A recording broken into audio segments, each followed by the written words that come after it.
Steve Harlan. John Hayden. Kurt Dudley. Russ Miller. Jean Pedro. Kurt Matthews. Okay. And the first item on the agenda is that we would like to go into executive session to discuss board appointments. We need a I motion. need a motion for that. I'd like to make a motion. I'll second. All in favor? Aye. Okay.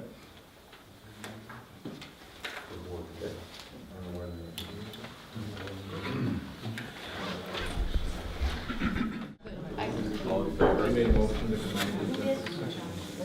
Kurt.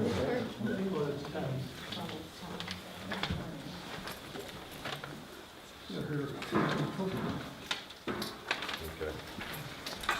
So, next on the agenda is the public hearing for Joe Quill at 4627 Old Orchard Road.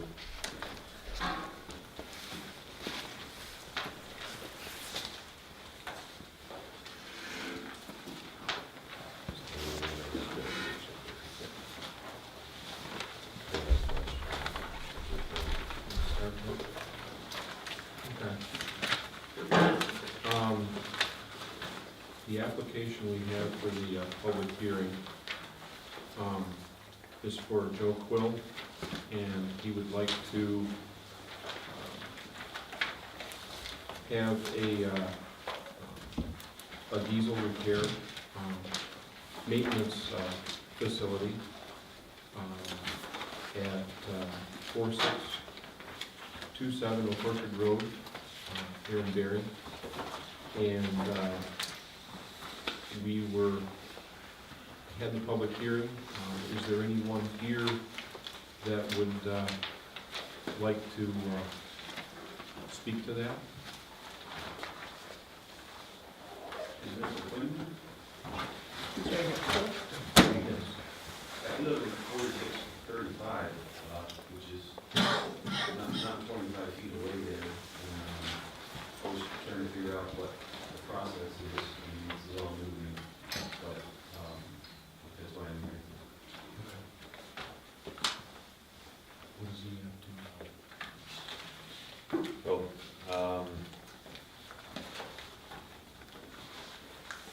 the property is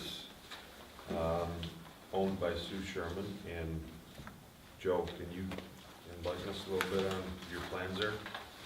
Well, we plan on running basically a pickup repair facility for pickups and light equipment, like small dump trucks or whatever.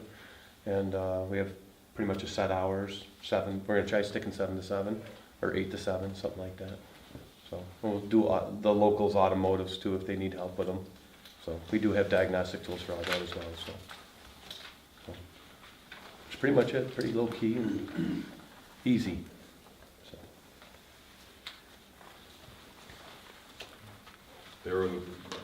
This application was sent to the county planning board for review, but the county planning board did not have a meeting in October, so when they don't have a meeting in October, it's automatically put back in the hands of the town.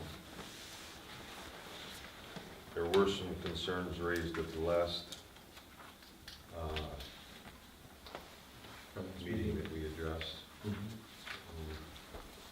The one about the flag lot access to it? Yep. I have specific concerns about the noise level, being that we're 25 feet away, and I have small children, and then also if it's gonna be a diesel shop, a particular concern would be all the EPA studies that show proximity to diesel mechanic shops, and the health concerns that would come from that. So, I don't know, I have to do that exercise, I like to be heard, but I would like the time to investigate that, because tonight is the first I've heard about it.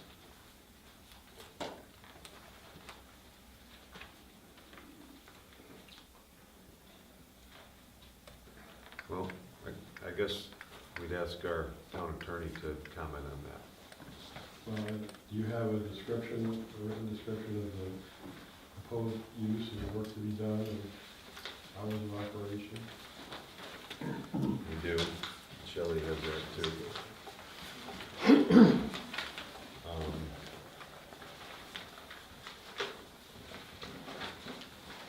Well, just a question. When you mentioned that it went to the county and then the county didn't have a meeting, Right. so, and then it automatically kicks back, I mean, you guys got final say, the county doesn't have any say at all in this matter? Right. That's correct. That's interesting. The county chose to. Yeah, kind of wave and, that's interesting. Okay, so if he's just hearing about it tonight, I mean, does something go out to neighbors or like that, so that they can? Yeah, he heard about it tonight because he has proximity to the property, and that's how you found out about it. A So- notice dated October 26th. Oh, okay, okay. Well, that's good.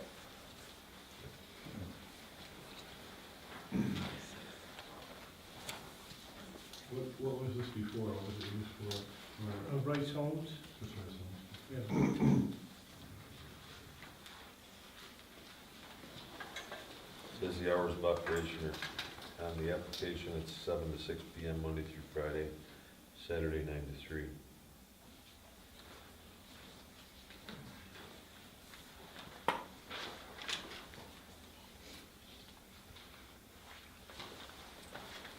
I think it's up to the planning board whether they want to act on it tonight or whether they feel that there's a necessity for additional information in terms of the nature of the repairs or the expected noise level. And so that if you're going to issue a special permit, you'd be able to put in the appropriate limitations.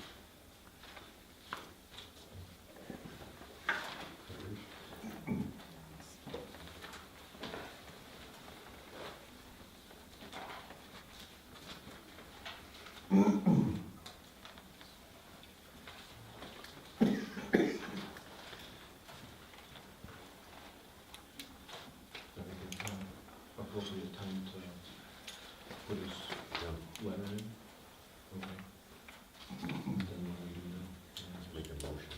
Make a motion to, Need a motion to, okay. I guess we'll take a motion to act on the application, I'll make that motion.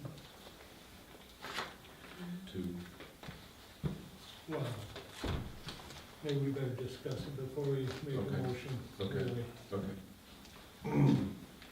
the concerns you have would be the noise level and the hours of operation, and what were the other things? It's gonna be diesel products, I don't know, there's gonna be trucks sitting outside running all the time, and the wind's not blowing in the winter and all that kind of pollution really.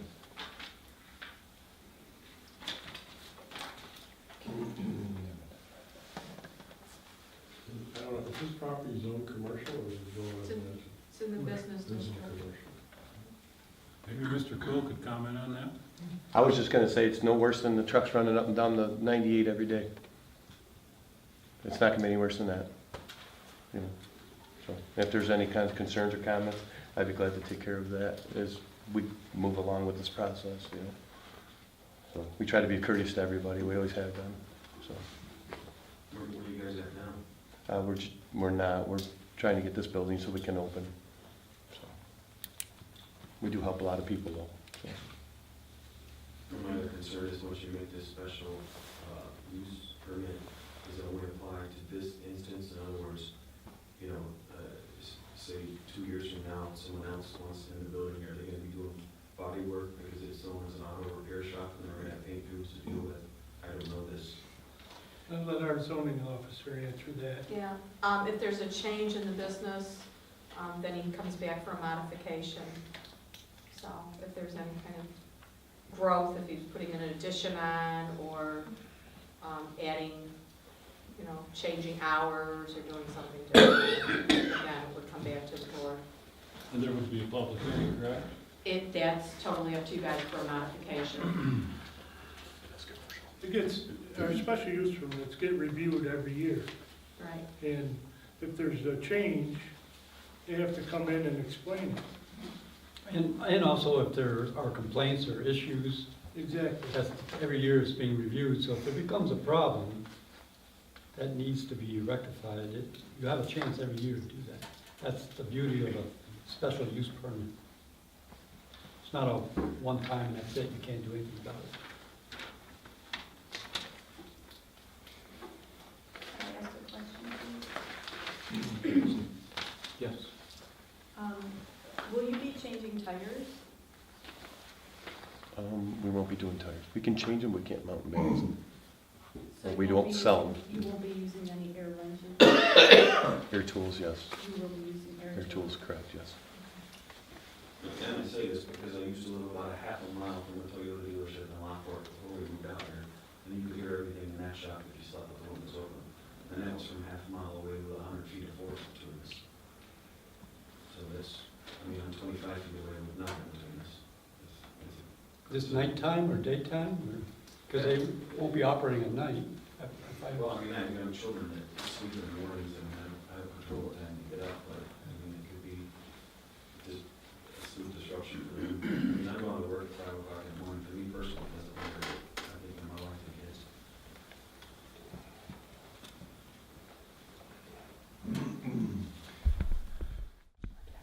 Has anyone looked into the pollution from diesel fuel or diesel emission? Would that be something you'd want to consider? 'Cause There's a reason why Volkswagen has buyback all their diesels. you might just wanna just look at that, you know. I think it would be difficult to decide how much pollution there would be because we don't know what type of, how often these vehicles coming in, if they're all diesel, if they're gas. I don't know that we could decide next how year. much pollution. One of the things in the permit, or in the application that identifies is the commitment to utilize waste oil as a heating source and dispose of used antifreeze at Crystal Clear in Rochester. We're gonna pick it up.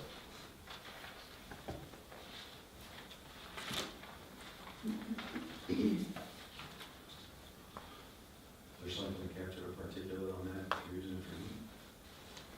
We don't use it, we donate it. You said something about using the, for heating oil. The town uses The it. town uses it.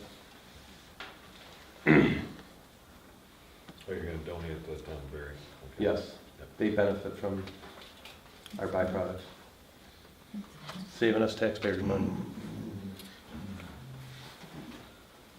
Trying. Would you be receptive to having some limitations on air tools, oiling vehicles? What and limitations? Things Yeah, of what that kind of nature, limitations? time-wise? Through our work hours, we have to use them to get by, you know. Okay. So we would need to use them during our operating hours. So I would imagine you're gonna have an industrial air compressor there too. Yep. Again, another most common. Will that be shut off at night or is it gonna have a during the middle of the No, day? I'd be shut off at night after hours.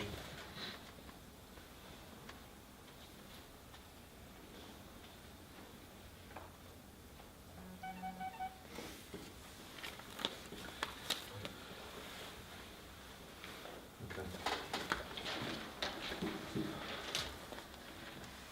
Any more discussion? I'd request that, I don't know what the process is, but a period of time to look into everything so I can make an educated, I mean, you're asking me for questions, and I just found out what it is tonight. I haven't done any research or any opportunity to look up any information, particularly about these, people we can work with, next over. When did you receive that letter? October 26th. In a couple of weeks?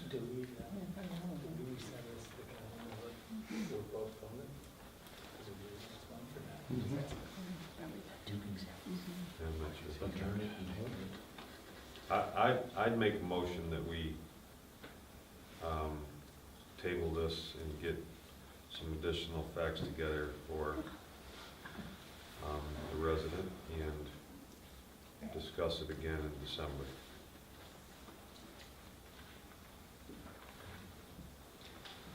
To what end? Where it's either gonna be approving this or not, right? But we're talking about conditions. Or making more conditions? I think we ought to make them right now, and not postpone it another month.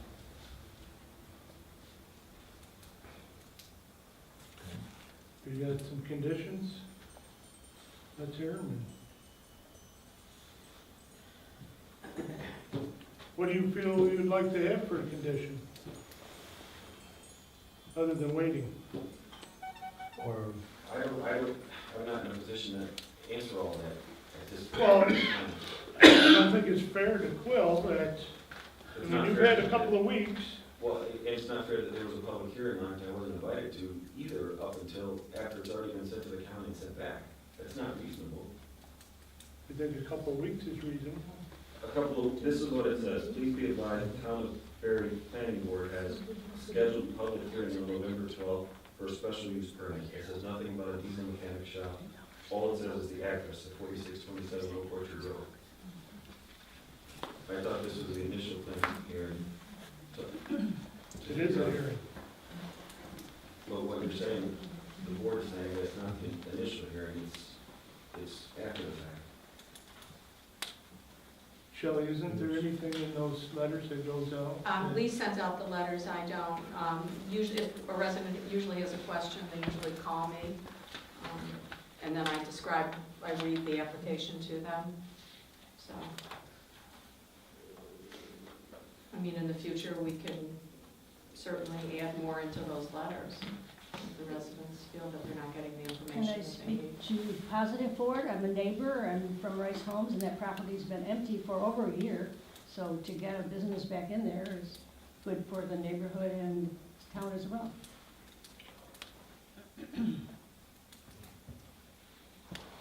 Is it, so is there a, Rice Homes was.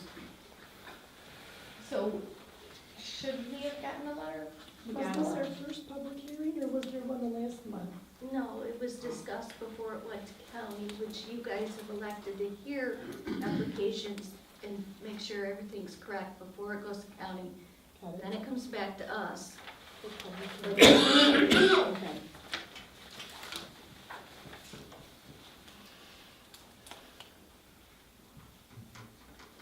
But shouldn't there have been something on that letter stating what it was for? I mean, I know you're saying that most people would have called and Yeah. said, well, what's this for? I would have probably personally just came to find out what's going on, you know? And now it's, like he's saying, man, a little bit late here. There is a section on that letter saying if you have questions, give Shelley a call.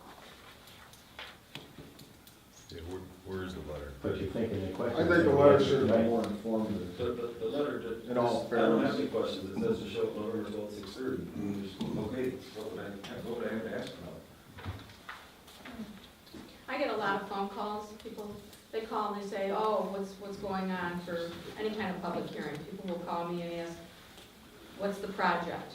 And then I describe it to them. So this is a form letter that, you know, we've always sent out that was generated a long time ago, and that's typically what's sent to residents, so. But I can see his point though, if he's saying, you know, to just come to the meeting and you kind of feel like, okay, you just want to go and find out what's going on, that there's nothing urgent, not that a decision's going to be made.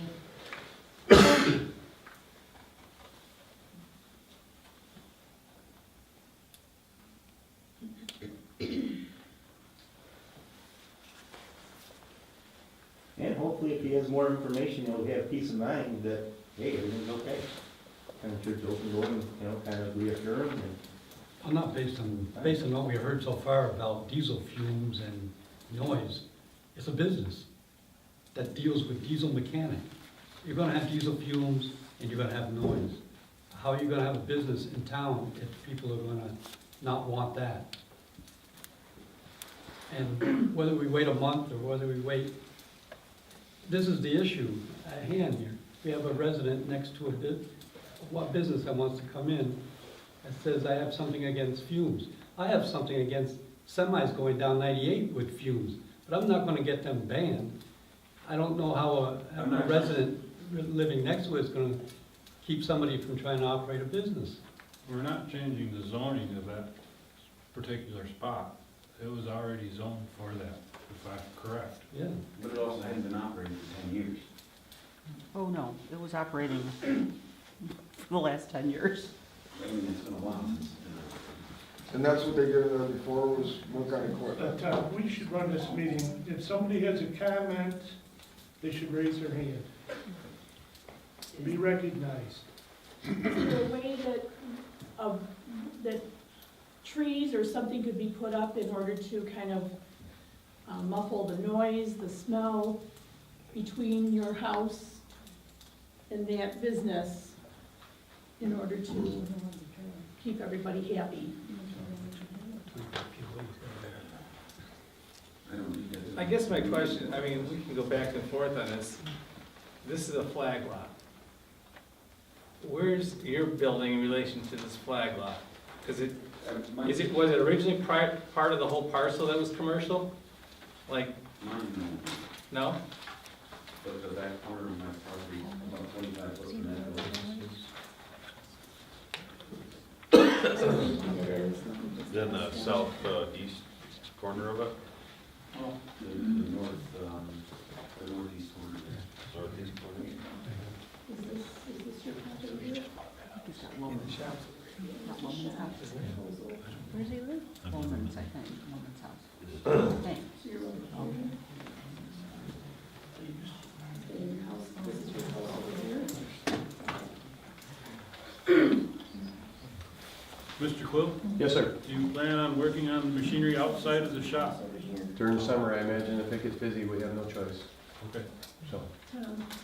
It's not, we can't run air tools outside the shop, like air is, so like, I don't think it'd be like a noise thing next to them. If we're working outside, it's gonna be a hand tool. I mean, sometimes you get an electric impact, but it's not as obtrusive as a air impact. We're trying to go more electric, honestly, because we're more efficient, so. So your house is situated southwest of the proposed shop, correct? Toward the Berry Deli? And your access to your house is off of Route 98, is that right? Yes. And the shop that we're talking about that Mr. Quill's going to utilize is gonna have doors which enter from which side of the building? North. Side. So you're on the southwest corner, he's gonna access from the north. If you were gonna work outside, It wouldn't be on the backside. Definitely would not be on the backside.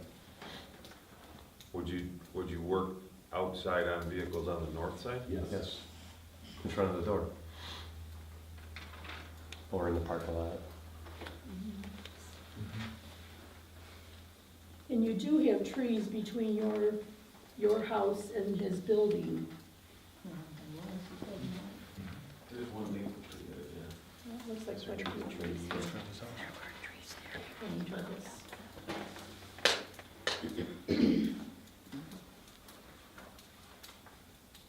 Do you know what the scale is on here?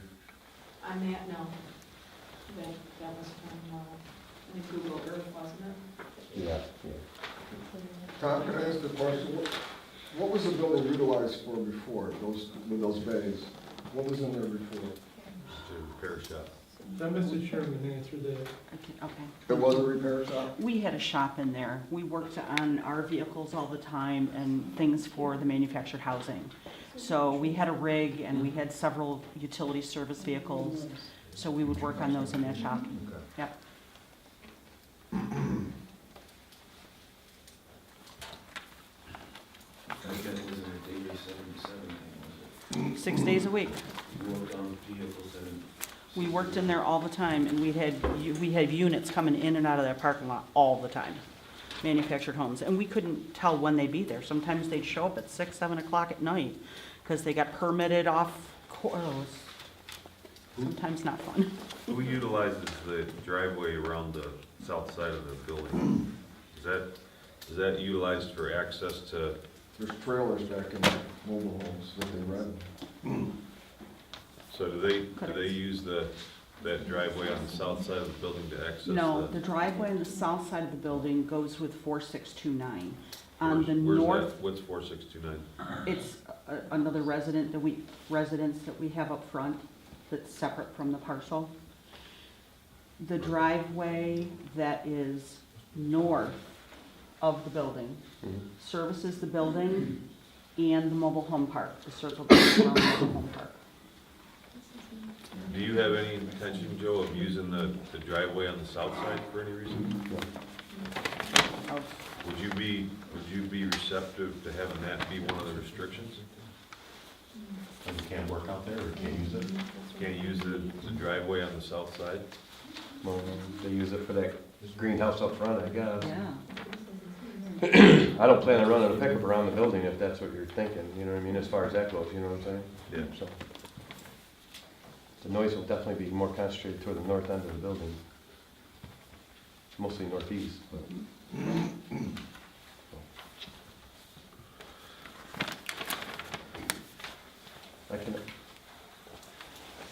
I can't imagine the noise level is gonna be any worse than what's going up and down 98 every day, honestly.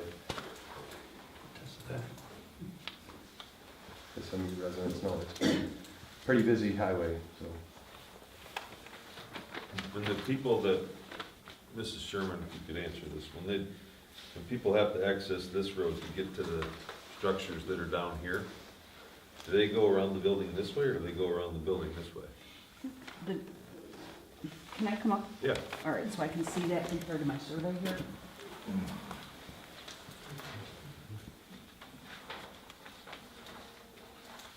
Okay, all right, hold on. This is the circle that goes around for the mobile home parks. Yep. They come out to the road, they don't go, this is the driveway that goes specifically to that house. Yep. So this accesses everything. And this access over here is utilized for what? When we had it with manufactured homes, we periodically have to park one back here, bring things in the back lot. Right now, it's not really used for anything. Oh, that's a camper. We just had to park there, and this is the house. Okay, somebody lives there? Yep. And they got access? Oh, yes, yep, right through here. Does everybody understand that? Got that?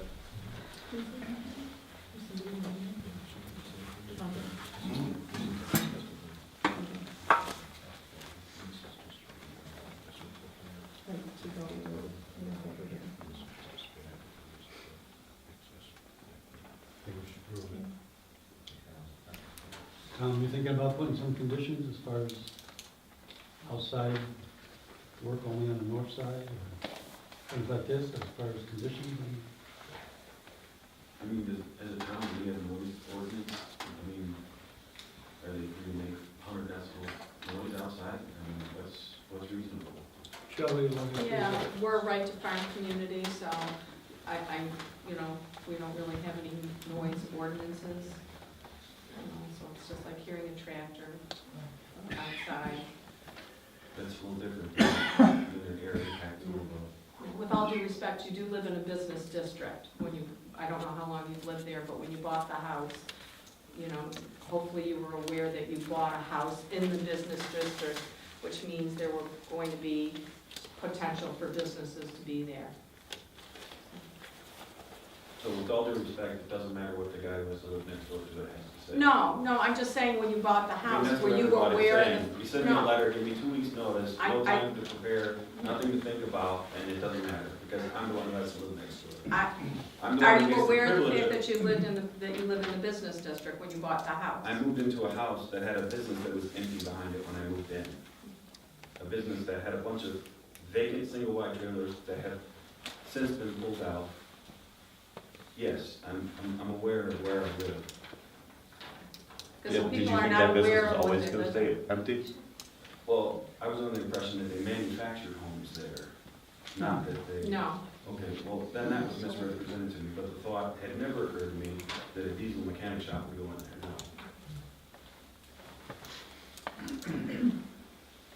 no. Any business that would go in there would make more noise and more traffic, more anything. whether it's a mechanic shop or a flower shop or anything. Yeah, but there's actual EPA evidence that shows diesel is poisonous to people like my children that are playing in the yard all the time. We're not gonna point the exhaust at their head. Right. All right. May I say something? Yep.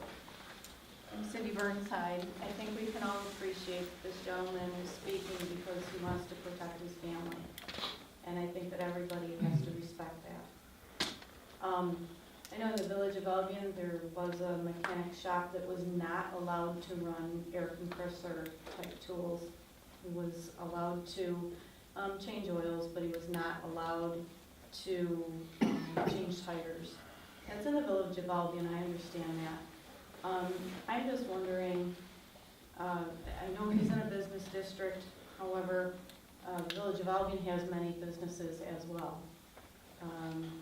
I'm just wondering if there's a limitation that could be put on when you folks could be running your high-powered air implements.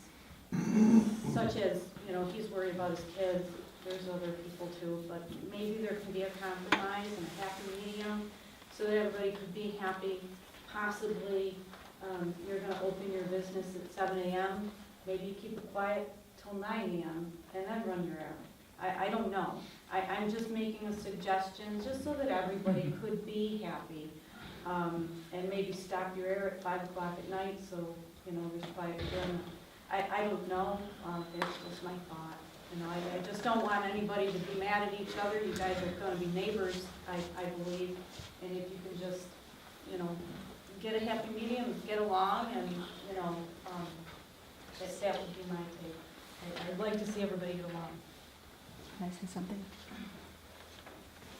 Sir, did you? And we, Sorry. in a year's time, if there's major complaints, we review, correct? We always have. Right, Shelley? If there's complaints, I usually address the complaints and bring them to the board. At which time the option is to either put a business out of business or to satisfy a taxpayer. The business will win every time. I don't think there's anything to win when you're complaining about diesel fumes. It's pretty hard to win, or to have any kind of compromise. That's like, you don't like the wind blowing. You can't compromise with that. It's gonna- How do they, can I mention something? If you go to the truck stops, they actually have, exhaust collectors that the trucks hook up to mitigate the fumes. Is there any possibility that that could happen when the trucks are running?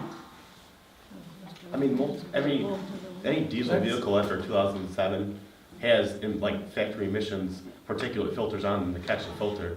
It isn't like 1990 anymore, that not every truck's black smoking everywhere. Mr. Killer could vouch for that because he has a lot of newer equipment, right? You pay dearly for those particular filters, don't you? Required to use ultra-low sulfur diesel now. Right. With on-road. So it's not like the toxicity is just pouring A diesel now doesn't smell like a diesel 20 years ago. Right. It's definitely a lot different, and they're just getting stricter as it goes. I'm not worried about the smell. I actually like the smell of diesel. Used to be a truck driver. It's the actual particulate that comes out of diesel that I'm concerned about. Right, they have particulate filters though. That could be addressed by excessive idling, if you're willing to have some kind of a limit on that. Is there like a time limit you'd like not more? Law's 5 minutes, isn't it? That's unfortunate, we can't have that. Well, there's the law. Yep, Willie? The prevailing wind in that particular area is from the west, and it rolls toward the woods. As you've mentioned before, there's a horrendous amount of diesel traffic, and you've lived there long enough to probably understand it. We live on the west side. We hear the noise. There will always be noise from the traffic. It gets worse yearly. Now, I don't foresee a truck idling blowing black smoke like has been discussed here already. It's a proposed repair shop, you bring a vehicle in, not pulling a heavy load, spilling such. The majority of the wind is going to take away a terrific amount, and bring from the highway past your residence. Joe, how many mechanics do you plan on having? Me and my son, that's it. Okay. If we can get bigger, we'll build a shop. We'll buy that one and figure something out.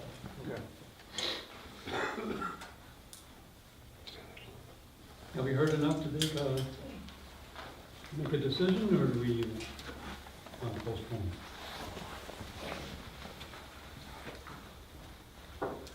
I don't foresee postponing doing any good. Anybody have any suggestions on any restrictions? I think running air tools at 7 AM is, I think if you are willing to do the hours of operations, your air tools from whatever, you gotta make a living, I have to 8:30 or make a 8 living. till, 8 to 6. whatever we can compromise on, so it 8 won't to be at 7. 7 AM. If, you know, there's something there, you keep the vehicles on the north side, Yep. keep your shop door as much as you can when you're running your, I know you wanna be a good neighbor, Yep. I understand that, but anything else that we can do, recognizing you have neighbors. If we postpone it, we're not gonna solve the diesel thing, I mean, it's life. You're not building a thing, you're taking care of something that's already been Right. EPA'd by somebody smarter than anyone in this room. So, that's my only concerns, and as long as, I appreciate you having the kids there, but if we can work out, it's in a commercial zone. It's a shop. If it's not Joe, it's gonna be somebody else, because it's got 2 bays there, and it was a shop. And if he's willing to be a good neighbor, and if you're not, in a year, you're gonna be sitting here and you're gonna get it pulled away, and I know you're not. That's the reality, what keeps us all in check, so. The new guy says, we figure out some conditions right now and approve it because of what's a month gonna do. That's a motion? Well, I don't know if the hours, if I'm trying to be get it. Would 8 o'clock be better for you? Means 8 better than 7, I'm sure it is, but is that fair enough? Is that?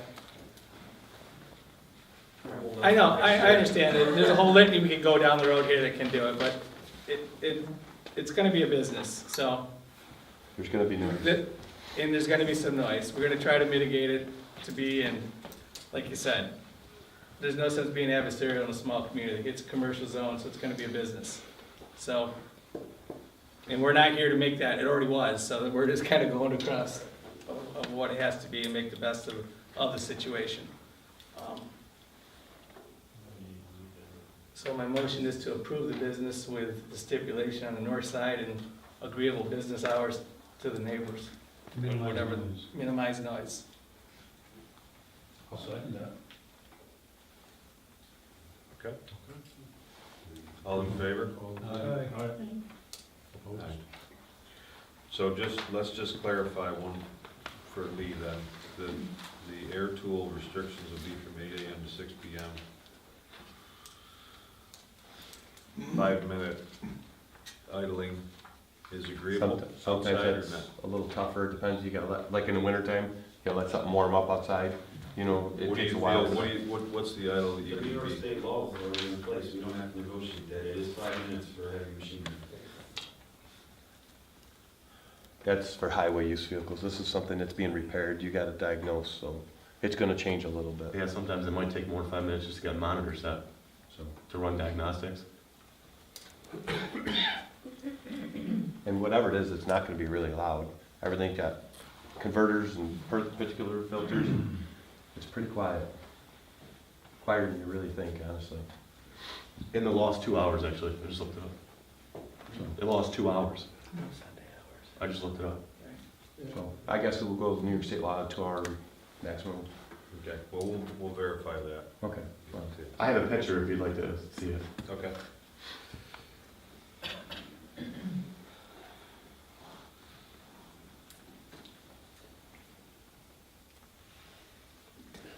Okay, and keep the vehicles off the north, or keep the vehicles on the north side. I'm sorry, it's 2 hours if it's below 25 degrees. If that means anything. Okay.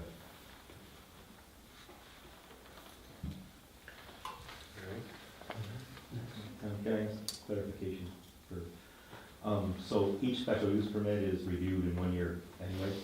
So they can, if there's a problem with that, they can review it in a year? That's correct, yeah. And is there anything that you guys can do to, the letters going out from this day forward will be more descriptive? I think what we could do is we could attach a, application with it. Would there be any problem doing that? Yeah, Lee does that, so as long as she doesn't mind. Is there I any can problem do doing it. that? I can do it, it's gonna cost more. Of We'll have course, to ask to Sean if mail that's them out. okay. Or at least a small description. description. Or a, whatever it is, Yeah. in the section of the law. So we can do that. And that way, that might trigger more people to either look on our website that has the sections of the law or call me. So That one did have, the one that was sent out did have the. they have the section of the law, right. May I make a suggestion? I've received these letters before, and some municipalities, when they send a letter out, you can just sign it, if you agree with it or you disagree with it. And then you know up front, as soon as you got it, whether there's somebody doesn't agree with it or does agree with it. Save you guys a lot of time too, you know? If you got 4 neighbors around the outside, they send it back to, it's done, you know? The only trouble with that is how do you address the person that then doesn't come to the meeting?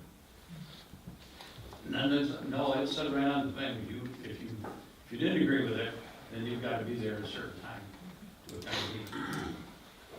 Thought that was pretty fair.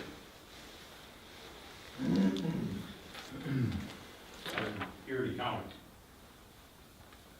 Okay, we can talk about that.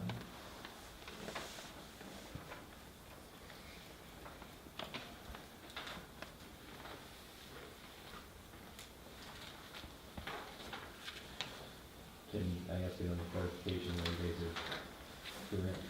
So the county kind of gave up their right to hear about this by, not having a meeting at that time. If you would have voted to postpone this 1 month, would the county got another chance at it? Or are they giving their limits? I don't believe they would have got another chance. I was gonna read the letter that they sent us, if I could That would find have it. made them hold up, we'd have had to hold Yeah, up. 2 months. So, So that's, yeah, But it wouldn't get, I think it would get out. okay. I just wondered if that was the case, if that was. They sent us an official letter about it.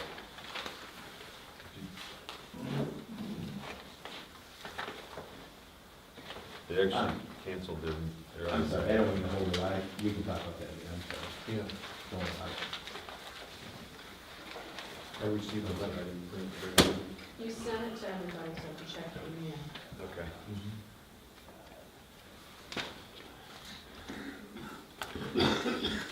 Okay. Move on to the next item, which is, should be the meeting minutes.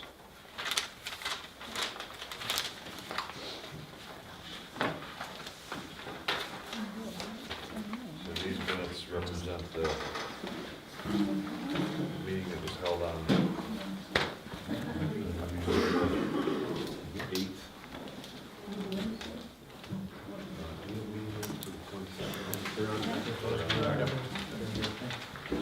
Okay, got it. So we had 2 meetings in October. One was on the 8th of October, and one was on the 22nd. And the minutes are here. We need a motion for those. I move that we accept the minutes for both October 8th and October 22nd. I second it. All in favor? Oh, yes, it is. Sue, it's on, yep. Okay.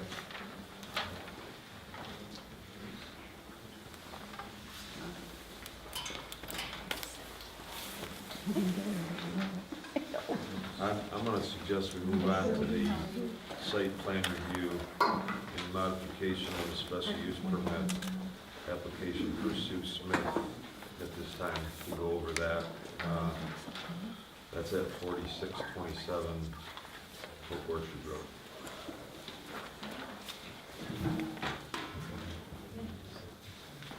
You can sue Shirley.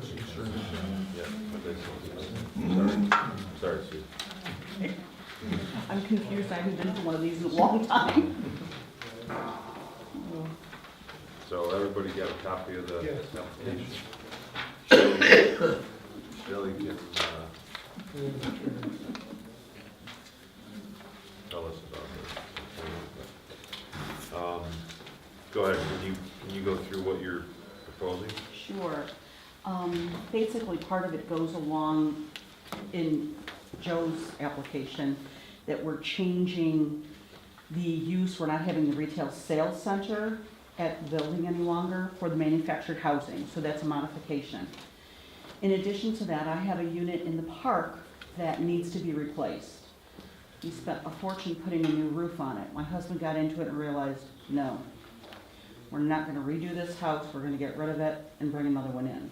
So that's also part of the application, to be able to replace that unit, and there's a survey map on there showing which unit and so forth, and a description of what would be going in. And then the third thing, yes, we're gonna rent out the shop, and then my husband still needs to build a pole barn to put his tractors and stuff in. That, we're not farmers, don't even ask why we have tractors. Big deer hunting area, that's all I need to say. Oh. So it's a threefold, I think, application. So just changing the unit in the manufactured home park, changing the use of the building, because we're not selling there anymore, and the addition of the pole barn. Much smaller than the unit, the building that's there, so. So the replacement structure you're proposing is the same size as what's there now? No, smaller. 6 feet smaller, right? Well, no, hold on. Well, what's there too is all of this office attached to it. We don't need any of that. He just wants to be able to put his tractors and four-wheelers and lawnmowers. Well, I'm going over the first part of it, which was to replace the existing structure that's there. Oh, this is the mobile home. Mobile home, yeah. Yes, that's correct. It's 6 feet shorter than what currently is there. And it's gonna go in the same location as the Yes. existing one? The front will line up the same as the one that's there. Yes.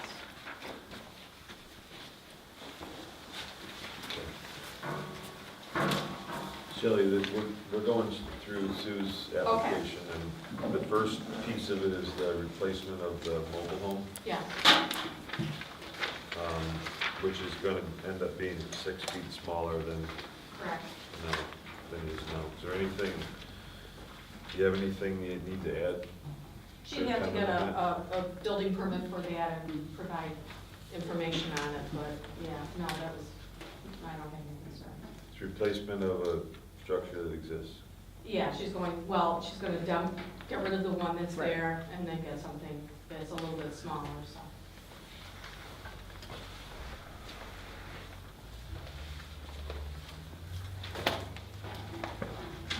Put it on the same foundation. The frames are the same for the one that I have plans to put there and to what's already there, so it should be fine. Frames are the same width, I've measured that. Okay.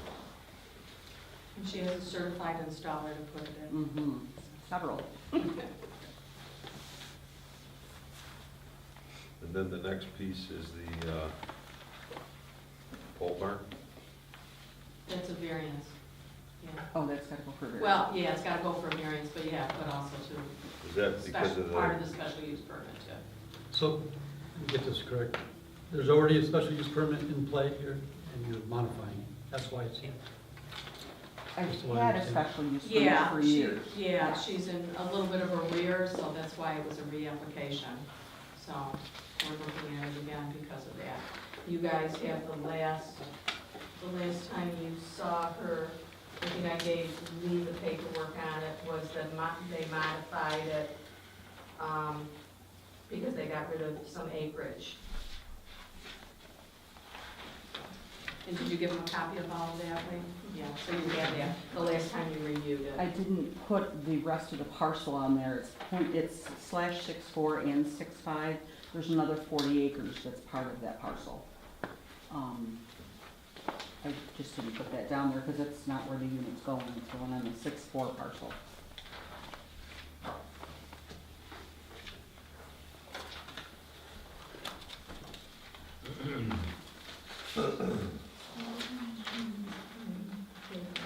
The special use permit is one that's for the trailer park also, right? Yeah, they had, and this was a special use permit that was from a long time ago. It was all inclusive. Yeah. It included all of it, so she's, at this point too, she's also removing it off of the building that Mr. Quill will be using, because you can't have two special use permits on a building or property, so that'll be removed. And that's in the application too. So the next piece of it that we need to talk about is the pole barn then. So you gave us a plot plan for where you wanna build the Yeah. 45 by 55 pole barn, right? And that's gonna be, yeah, where is that situated on the property? As you're coming in the driveway, our lot widens, and it's gonna be just east of where that lot widens, if that makes any sense at all. Can you show us that here, Sure. please? Yep. And that's the-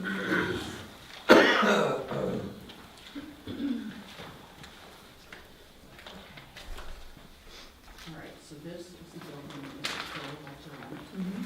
In this section, this section here. Prior, this is, like I had all of trees and bushes that are here, he would like to place it in this. That's cool, right?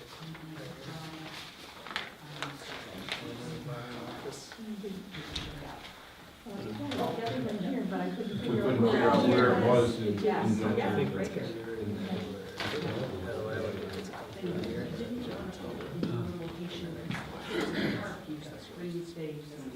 This is already got tons and tons of gravel for years. So, that makes sense. Thank you.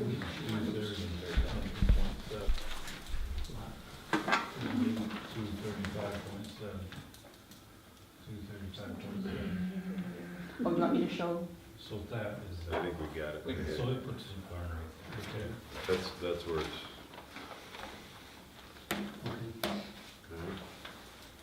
Just in front of where the manufactured home park is. So is there a variance required for, Yes, because of the flag lot and the flag, the 75 feet starts where the pole ends and the actual lot begins, so she needs to get a variance for that, and the application is in too, so the zoning board will hear it next week. which side of the building are you gonna, use to access the building? Which, east or west or? I think he's thinking of the south end by the driveway, right off the driveway. Okay. I mean, he may have a man door on the west side, but probably the overhead door just for his tractor and all that lovely gear stuff on the south side. Is there anything special about the pole barn we have to consider? No, we've talked about its use. You know, we talked about whether, if she's going to use it for an office, that, you know, that's something that will have to come back, because at this time, she's just asking for a special use for the pole barn, not for a business office. So we did discuss that.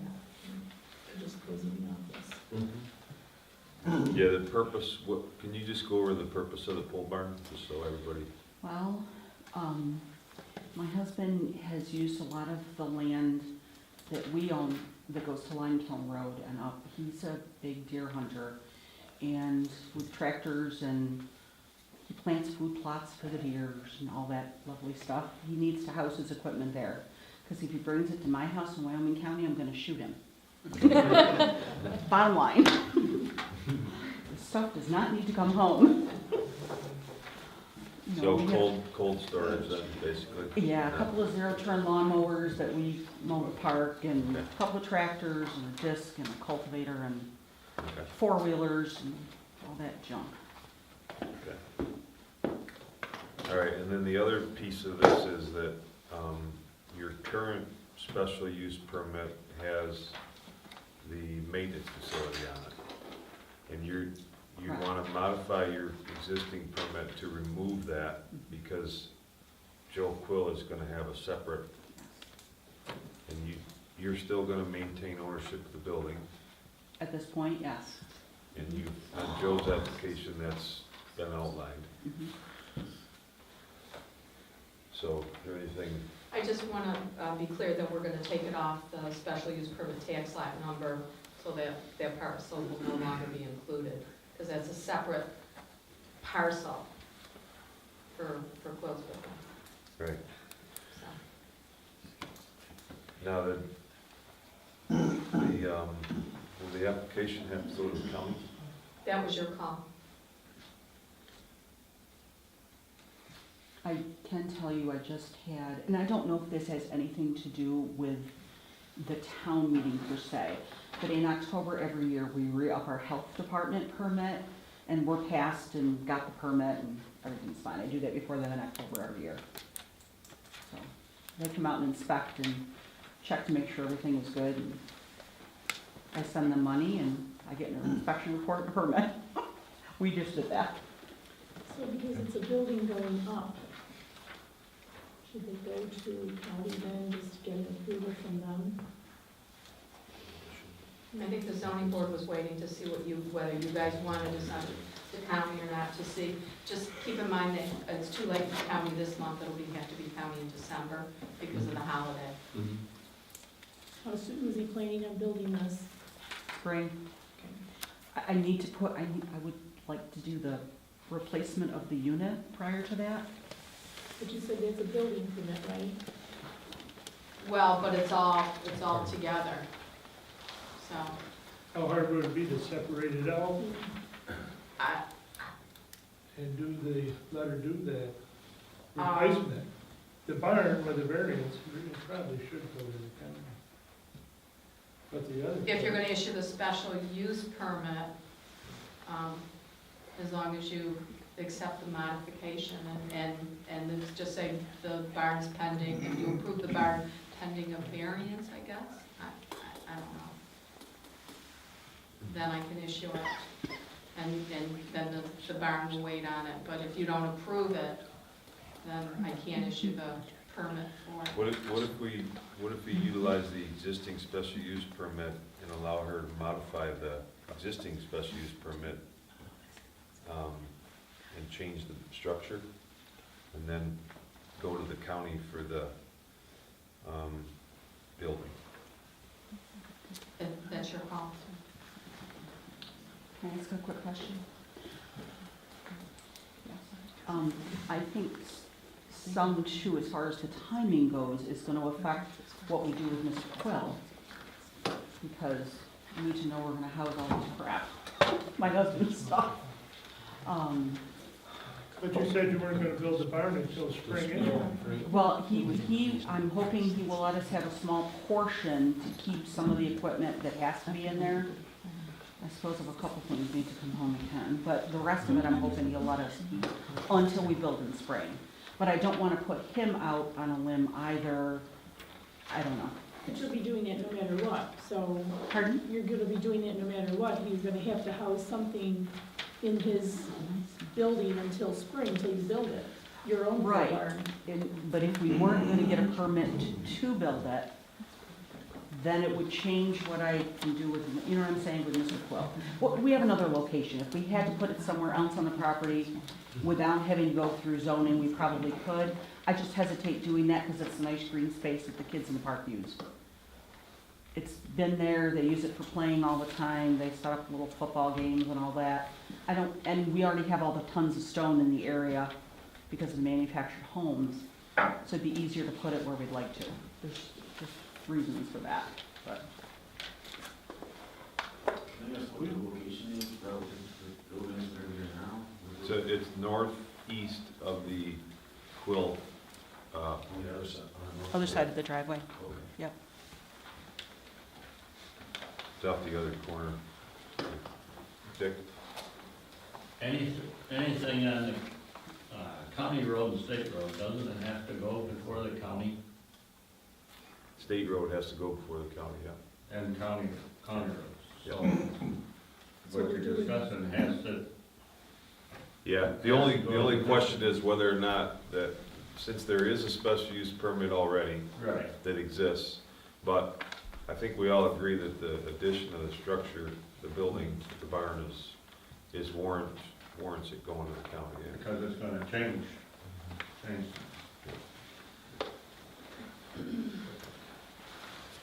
So the trailer that's there now, though, that you want to replace, there is somebody living in it. It's occupied now? They moved out and we started doing repairs. How long ago did they move I've out? had the utilities on months ago. Okay. I've had the utilities on. There's been no lapse in utilities, the gas and the electric, everything is running.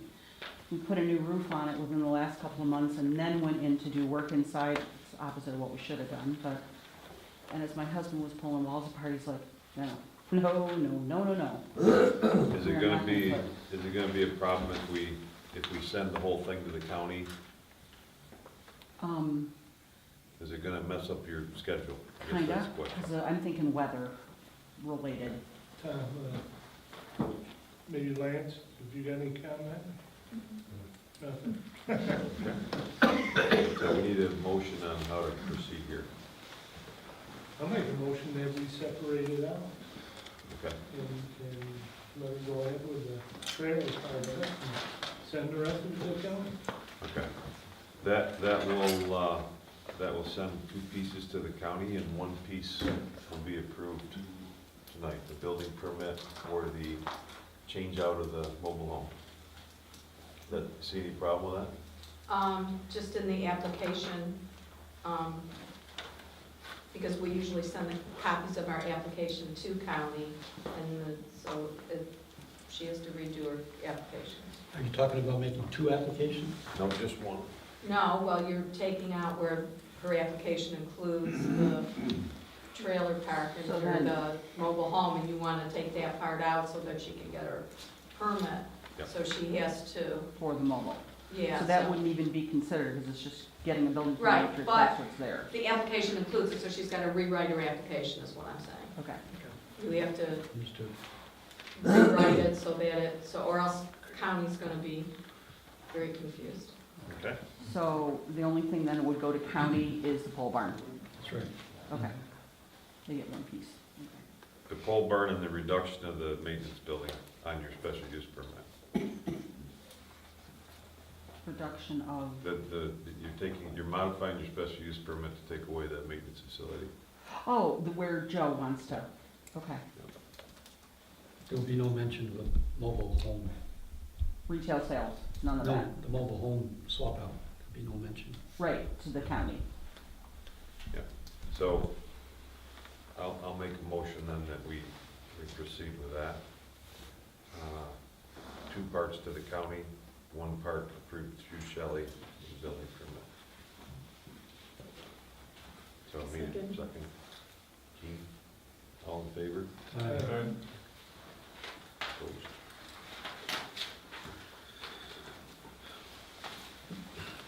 So that'll go to the December county planning board meeting. Right, so you won't get it back till January, just so you're aware, Do we have a date for that meeting? in my office. Okay. we have to approve the mobile home part December 13th. No. December 13th. December. December 13th is the county. Oh, okay, did you hear this, Joe? Yeah, and we're located? The county building, where the DMV is. Yep. And time, do the time? 7 o'clock, I do believe. Yes, 7. Alrighty. Okay.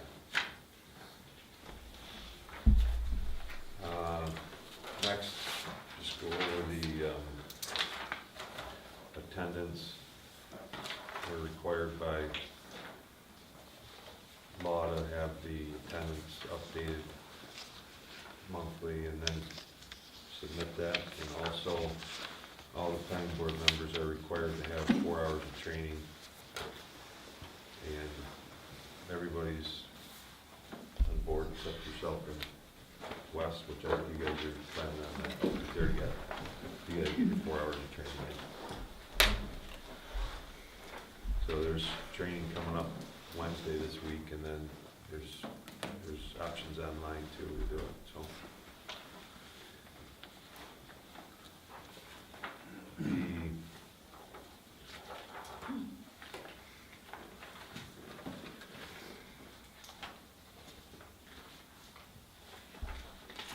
So the next topic would be the proposed wind amendments.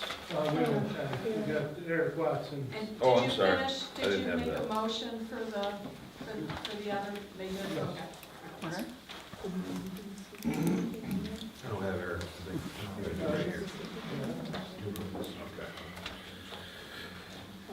Well, let Eric. Yeah, go ahead, stand up Eric. and Yep. say what he's Here, did everybody get these? doing. Eric Watson, I was approved for putting up an office and shop on our 31. Been to the county, been to the planning board, got my approval. I'm about 8 feet short from fitting all my equipment in the building, so I'd like to extend my building 8 more feet in length. I'm not taking out any more trees, no more parking lot, none of that, just 8 feet in length my building. Before I start building. Eric, I got a question. Where's the extension going? To the north? To the west, To the west? away from the property line. Yeah. Nothing going closer to the state No. road?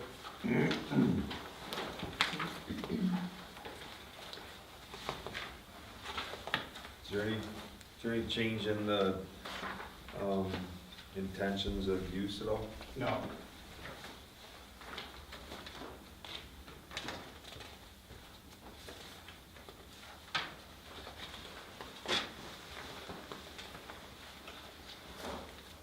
And the building's pretty much the same design that you had?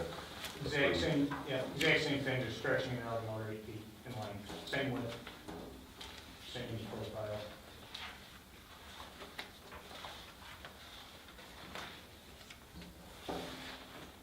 Still putting the septic in the same place it is now?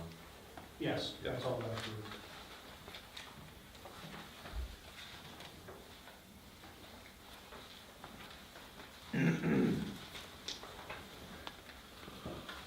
Okay.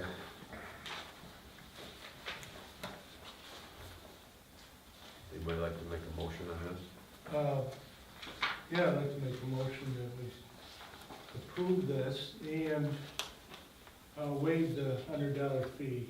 You already paid it once. And I don't think, and it's our call on this to send it back to the county. I don't believe we need to do that. There hasn't been any, has there been any inspection done yet at all? I mean, I'm sorry, Has Shelley inspected anything yet? we haven't drawn a building permit just because I was waiting on my septic approval, which just came through this week, so she can draw the permit. So she's not gonna have to make another trip because of this, it'll just No. be part of it. I second that. All in favor? Aye.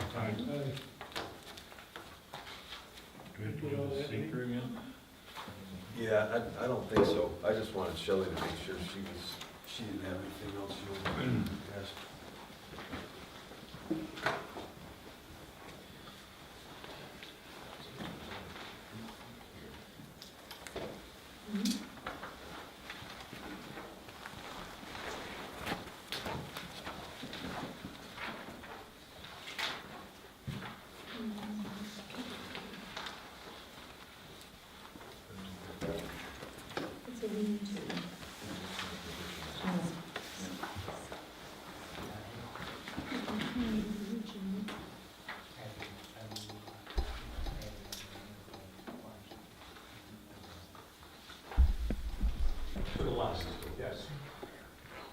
Or, I'm sorry, to the north. The north side, okay, the numbers didn't add up. Yeah, sorry about that. Okay.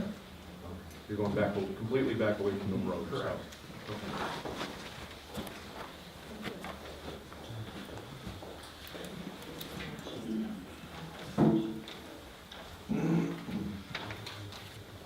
Okay, so, that's all right.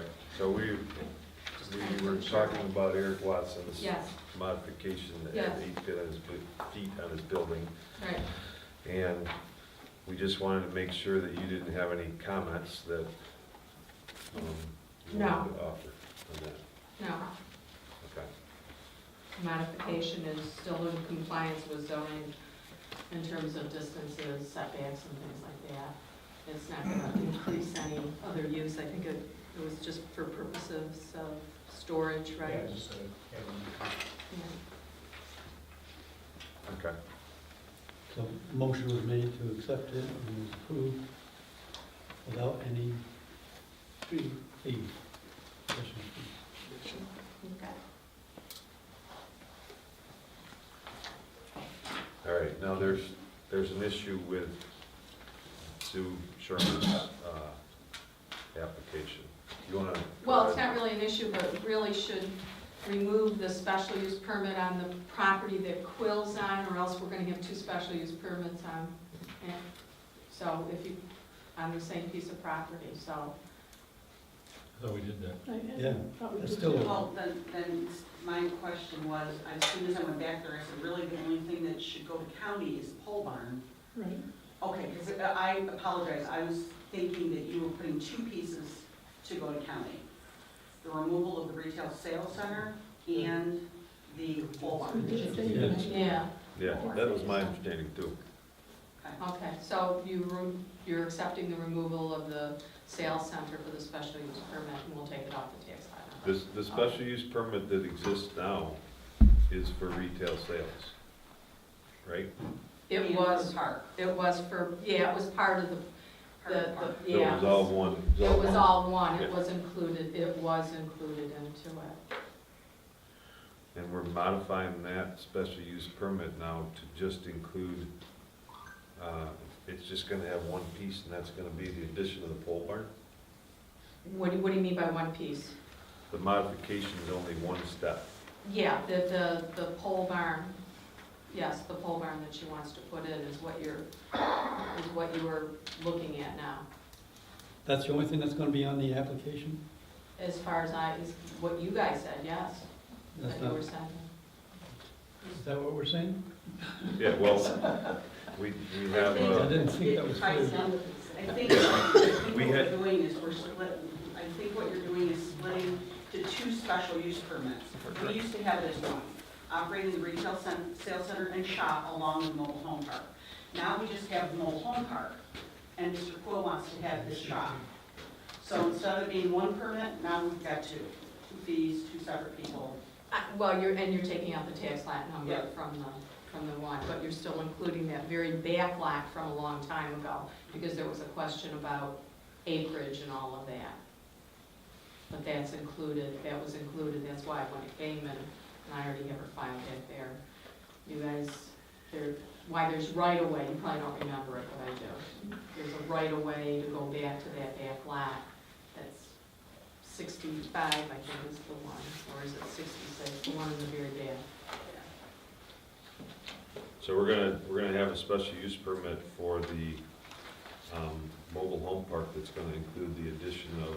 Whatever that back Pole pole barn, and it includes that back lot in the very back, because Which that's, always was part of it. it was originally, but Yeah. then she sold some land in between, yeah. So acreage for farming. So that special use permit, if the pole barn is in on that with the mobile home, Correct. Right. then we have to put a contingency on that provided county passes it. Correct? Well, we haven't. No, that's gonna come back in December for the, I know, but we can't say, yes, you can have a special use permit for that, Yeah. for that mobile home to be replaced if you're keeping the pole barn on it too. Well, it's just building the pole barn. The park should be able, the Yeah. park should be able to remain. We're possibly gonna put ourselves at risk if we send it to the county Yeah, if we without make any decision revealing all of before the that, information that's that's to be, and all the things that are to be performed. We've been there. That's why we wanted a special use permit for the mobile home, so you could get working on that. It's not a special use Well, permit, that's that's not, just, it's just- that's Or a just a building, I'm sorry, building permit, Yeah. take that off of there. But then the special use permit for the pole barn provided it passes the county. I guess what I'm confused with is the pole barn in itself, why does it need an actual special use permit? It's just actually a building permit as to whether or not we can place the structure there. It's not gonna be a business. So here, I can But it's- explain that. I can explain that. Okay. So you have a special use permit now. Right. You've had it for a number of years, and it has certain things attached to it. Sure. We talked about a few of them. One of them was retail sales. Yep. One of them was the trailer mobile home park that's there, and there's some other things. You're here tonight because you want to modify that special use permit and do some specific things to it. One of them being removing the retail sales. Another one being the replacement of an existing mobile home on there. And the third one being the addition of a pole barn that doesn't exist now. Right. So those three things should go to the county. And they should be sent to the county for their review. And you're modifying your special use permit, you're attempting to modify your special use permit with those three factors. but we just voted on taking one of those out. You're absolutely correct, Tom. But we One of didn't, those things was taken out. but we didn't know when we took it out. Shelley had some more information for us previously. How's that changed now? Well, because it's my opinion that it should all go to the county and not be separated out. I'd make a motion that everything should go to the county and we shouldn't approve something separate. I don't, know what the other information was. Putting that pole barn on a special use permit part. no, that was, That was there all along. I mean, but Tom, recalled here, it was correct. But as I understand it, we took one of those pieces out, which was the one having to do with the mobile home, the replacement, the swapping out of an old mobile home with a new one on the same lot, actually smaller size, was to be done on a building permit separately. And that her special use permit would be altered to take that part out of it, and that would be sent to the county. That's what I understand we voted on.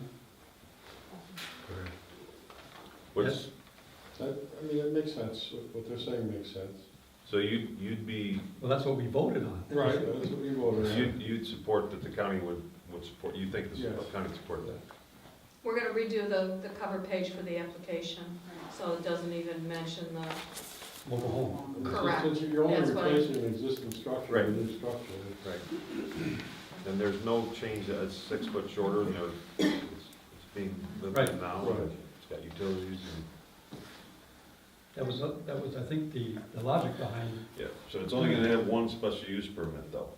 The property will only have one special use permit attached to it. The one that she's got right here, except it'll be longer. And the others, Quill will have one on the. We'll have one on his. Yes. and Sep- she's separate. removing the one that she has for the sales center. That's the question. But that was part of the previous one. That's where I'm confused. Okay, so as far as the county is concerned, the only thing that's going to the county is pole barn, right? I'm confused. That's what we voted on, and that's what, Yeah. yeah. So it's just the pole barn that's going to the county. You're allowing her to remove that parcel for her special use permit so Quill can get Yep. his.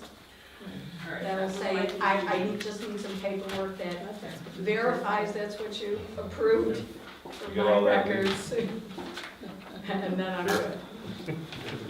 Yeah. And I'm all set with, Okay, okay. Have a good night, thank you. all right, you have that paperwork. And you'll Okay. get that next one. All right. I think we're done with Mr. Watson, if he wants to go. Are we all set? Yeah. Okay, thank you. If Shelley's got it, was Shelley all right with all Yeah. that? Okay. All right, thank you. Yep, thanks. Okay, so the last item on the agenda that we're gonna talk about is proposed amendments. And the last time we met about this was on October 22nd, and the Clear Skies above Barry was going to submit a proposal, which they did submit that, and it was provided to all the members. Lance got a copy of it. Sean got a copy. And before we get into that, I wanted to read a few things and make sure everybody's, the planning board is only gonna make a recommendation to the town board about the windmill zoning changes. We're not gonna make a decision tonight on this issue. It's still being discussed. If you would like to speak, please be respectful of the 5-minute time frame. Please give your full name, address before speaking. Please show respect to speakers and allow them to talk without any interruption. Remember to sign in. And please keep your subject matter to one topic. And priority will be given to town residents and landowners.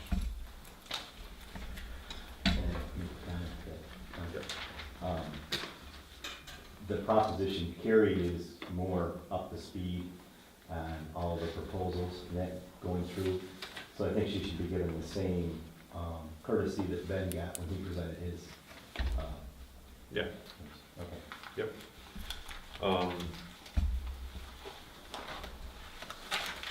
I read through this myself today, and I think everybody else did too, but go ahead. All right, first, I just wanted to share with Steve, I move around when I talk, I hope that you guys don't mind. And the teacher and me, we've all been sitting for a really long time, so everybody could just stand up for just a second, get your blood flowing, and hopefully it'll keep you awake while I go through this so you don't fall asleep. So if you want to stand up, I'd love to have you just stand up and so that we're all good to go. But I wanted to apologize because the format of the information that ended up being sent was different than what I had explained in the previous meeting that it was going to be. And that was just because of some changes and some things that happened in the way that things were presented. But hopefully it was still clear and easier to follow. So one of the things, if you don't mind me just quick before we get to the specifics of the letter, I would like to preface a little bit. At the last meeting, developer Ben Yasmin, quote, said anything more restrictive than the Cassadaga project would be considered unreasonably burdensome, end quote. The ruling on the Cassadaga project was solely for the Cassadaga project and is only the first project that has gone through the Article 10 process. Yes, in some regards it does set a precedence, but in other ways not at all. To make the sweeping generalization that any regulations that are more restrictive to the developer than those implemented in Cassadaga to be, quote, unreasonably burdensome, in all due respect, is not Mr. Yasmin's call, but the state's. That decision was made, the Cassadaga decision was made with different studies in a different location, with different topography, with a different developer, and in a different community. Yes, I agree that there are guidelines that can be drawn from that, but as I go through and explain the letter, you'll see that there's literally new studies that came out this past October 2018 that I believe will be changing how the state will be looking at and setting regulations in the future. And so for those reasons, I just want to kind of help with that precedence a little bit. Also, there was an alluding statement that was made that if the town ordinance is too restrictive, that it could financially impair the project enough that it would not be a financially viable project. Again, I just would like to just make the clarification that this same developer in our same county with a different project in a different town within our county, the town has significantly more restrictive wind ordinance than the Cassadaga project. and they're still moving forward with that proposed project. They're still actively pursuing that project. So when we're reviewing and going through this, I just ask you to keep the residents of Berry, the families, the community members, the businesses that are currently in residence here in mind, and that you know, that those individuals are at the forefront of who you're considering as I go through and explain the recommendations that Clear Skies of Berry is putting forth. I would like to share, currently we have 63 members in Clear Skies of Berry, so this letter, even though I'm presenting it and you've seen a lot of familiar faces, we are not the only ones that have been working on this or that are part of this group, and we are hoping to continue to grow and continue to share with our friends, families, and neighbors that reside in Berry about our concerns with this project. So the first thing that was brought up is that utility scale wind turbines are an industrial use and should be limited to industrial districts. And in the letter, we actually asked that the wind ordinance be striked in entirety. What that would do, because industrial scale wind turbines are large scale, they're widespread area of impact, there's a need for elaborate physical infrastructure, there's an ability to create both noise and visual public nuisance and health risks. All of those are part of the industrial ordinance that we actually already have in place. And so by having a separate ordinance for wind development, it actually opens us up to some discrepancies and some concerns with consistency in the town of Berry in the town of Berry ordinances as a whole. There's no rational basis for distinguishing an industrial wind facility from any other form of power plant. The request for industrial wind should be permitted use only in industrial districts, ramifications of facilitating industrial development on such a massive scale. And I specifically will call our town of Berry ordinance 350-25, section B3. And it says in that about proposed industrial uses that we shall not have a substantial adverse effect upon adjacent properties, utility facilities, traffic conditions, and other matters that would affect the public health, safety, and general welfare. And all of those things are concerns that are currently being proposed and shared about the proposed project. Existing residents and turbines, regardless of the parcel size, can even be within 1,000 feet of each other with the current wind ordinance that we have in place, which is concerning. And then just that suggested changes would also allow the town to grapple head-on with the land use changes by forcing any wind energy developer to file a petition for rezoning prior to or concurrent with the filing of an application with the state siting board pursuant to the Article 10 process. So our thought is that by striking the wind ordinance completely, it would enable the town to have a little bit more control and see what's going on a little bit clearer. And so that was our first proposal. So does anyone have any questions with that? I have one question. Yes. You say that wind energy systems, there's no reasonable, how did you put it? No reasonable reasoning behind why they should be considered different than a nuclear power plant? So zoned differently. So we're saying that they should be considered. There's no reasonable reason why they should. That they shouldn't be considered different, that they are an industrial. You understand it's a windmill, right? No, it's a wind turbine. And it's an industrial scale wind turbine that is 600 feet, that has those concerns that were stated in our zoning, that, you know, that there are known health impacts, there are known noise. That's the reason why there are no out in a field somewhere, not in an industrial populated area. So That's the reason. Anyway, just a comment about how you say there's no reasonable reason why this should be, this obvious reason that it's not in industrial areas, because it needs to be out in the open. Because then why does it need to be farther away from, why are the reasons that it needs to be out in the open? Because you don't want it falling on you. That's the only reason. No, but if we're gonna get into the If you're putting it in an dialogue- industrial area where there's people and buildings, I just take Well, exception that you say I that take there's no reason. exception to the fact that the proposed locations are still in areas where there are residences. They're still in areas, so Not from compared- my not to perspective, compare to now, what you're recommending, which is to put it in an industrial area. That's, I'm, How so, is that so helping what I'm recommending is that we say that this is an industrial, so if they choose, then it has to be rezoned. So we would have to look at each specific location, rather than spot zoning? I having, don't think that's gonna happen. So, anyways, so, and also I would like to share, that this letter was actually drafted by our attorney. I see. So, those aren't my words. Go ahead. Sure. I was just sorry. gonna, for clarification, according to the very comprehensive law, anything industrial should be in the 98-31A corridor. Looking at that, yes, you're gonna keep industry away from the town and residents and that, but there are areas in there that would maybe be able to be zoned industrial. And that's what, these aren't windmills, they're not farm things that are pumping water. These are 600 foot taller than the St. Louis Arch. very aware of what they are. Good.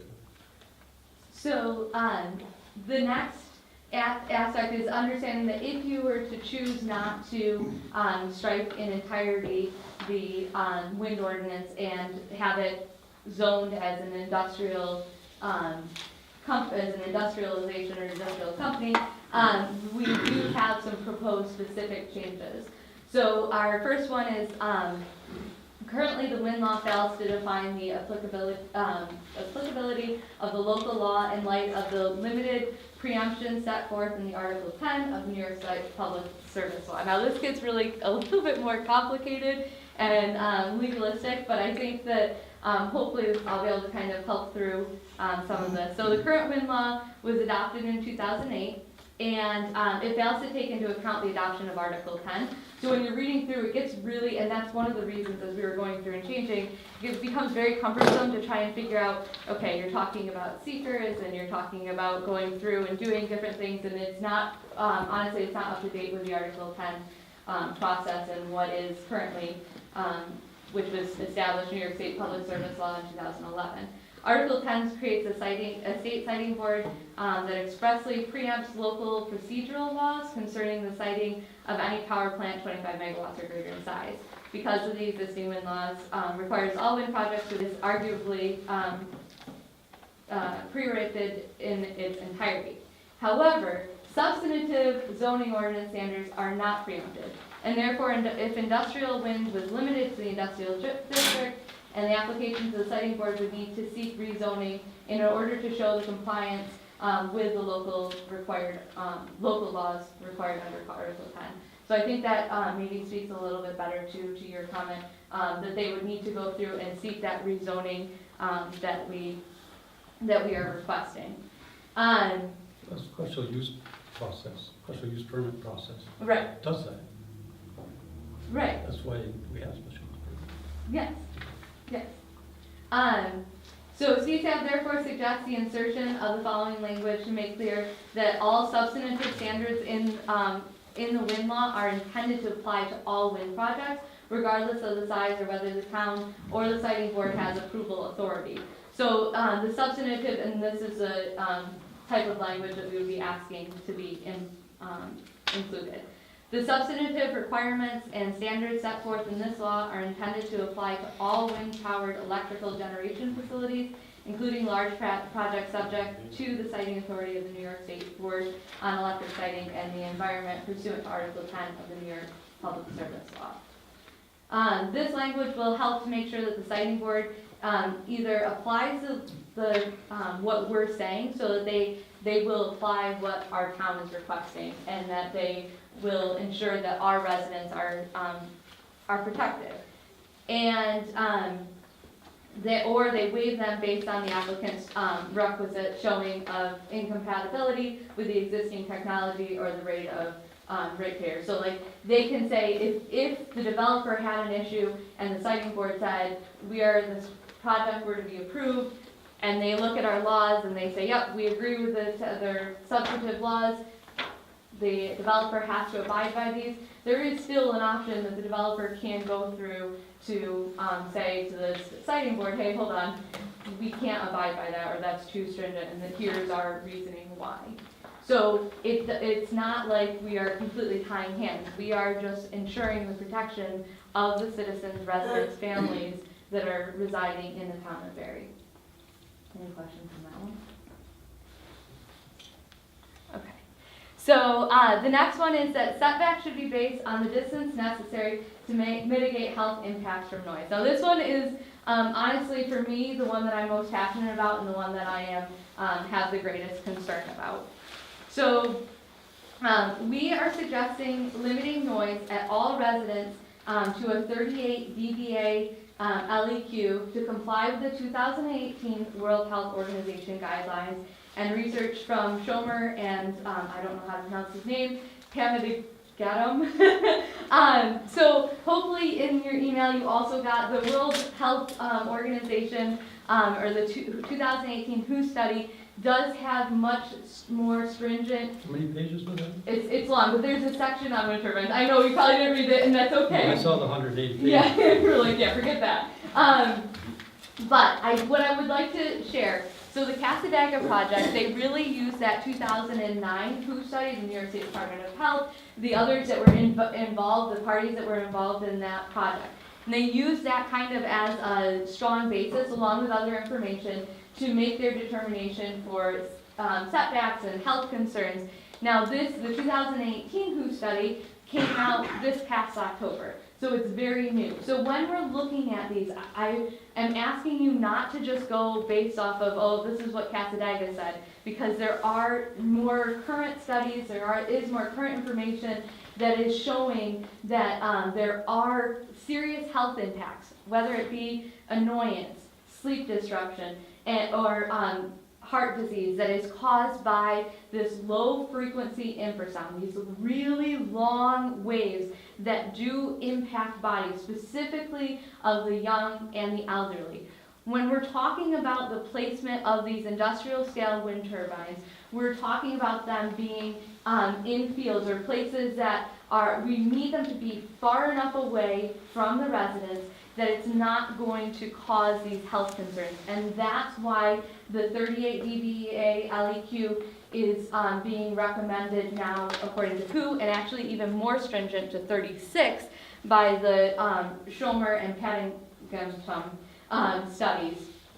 And so our request is that we're requesting that these setbacks be because of the health impact, because of the concerns for the residents of Berry and their health. You guys, I mean, for the World Health Organization, whenever you're studying humans and the impact of something on humans, this takes years. This is not a quick instant, oh, hey, this is how we feel on this. This is a well-researched, well-studied area. And so I really ask that you strongly consider these.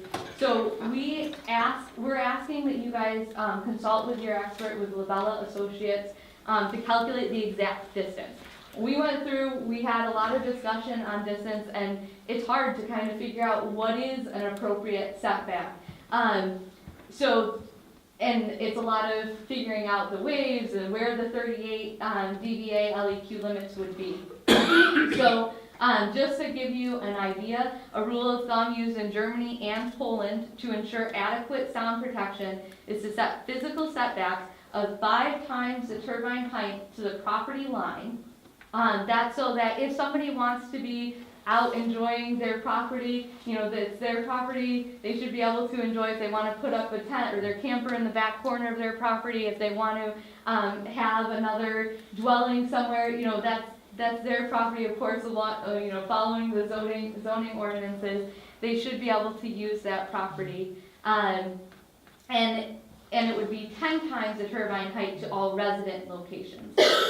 So in the case of a 600-foot turbine proposed by Heritage Wind, or 591 feet, this would equate to setbacks of roughly 3,000 feet to 6,000 feet.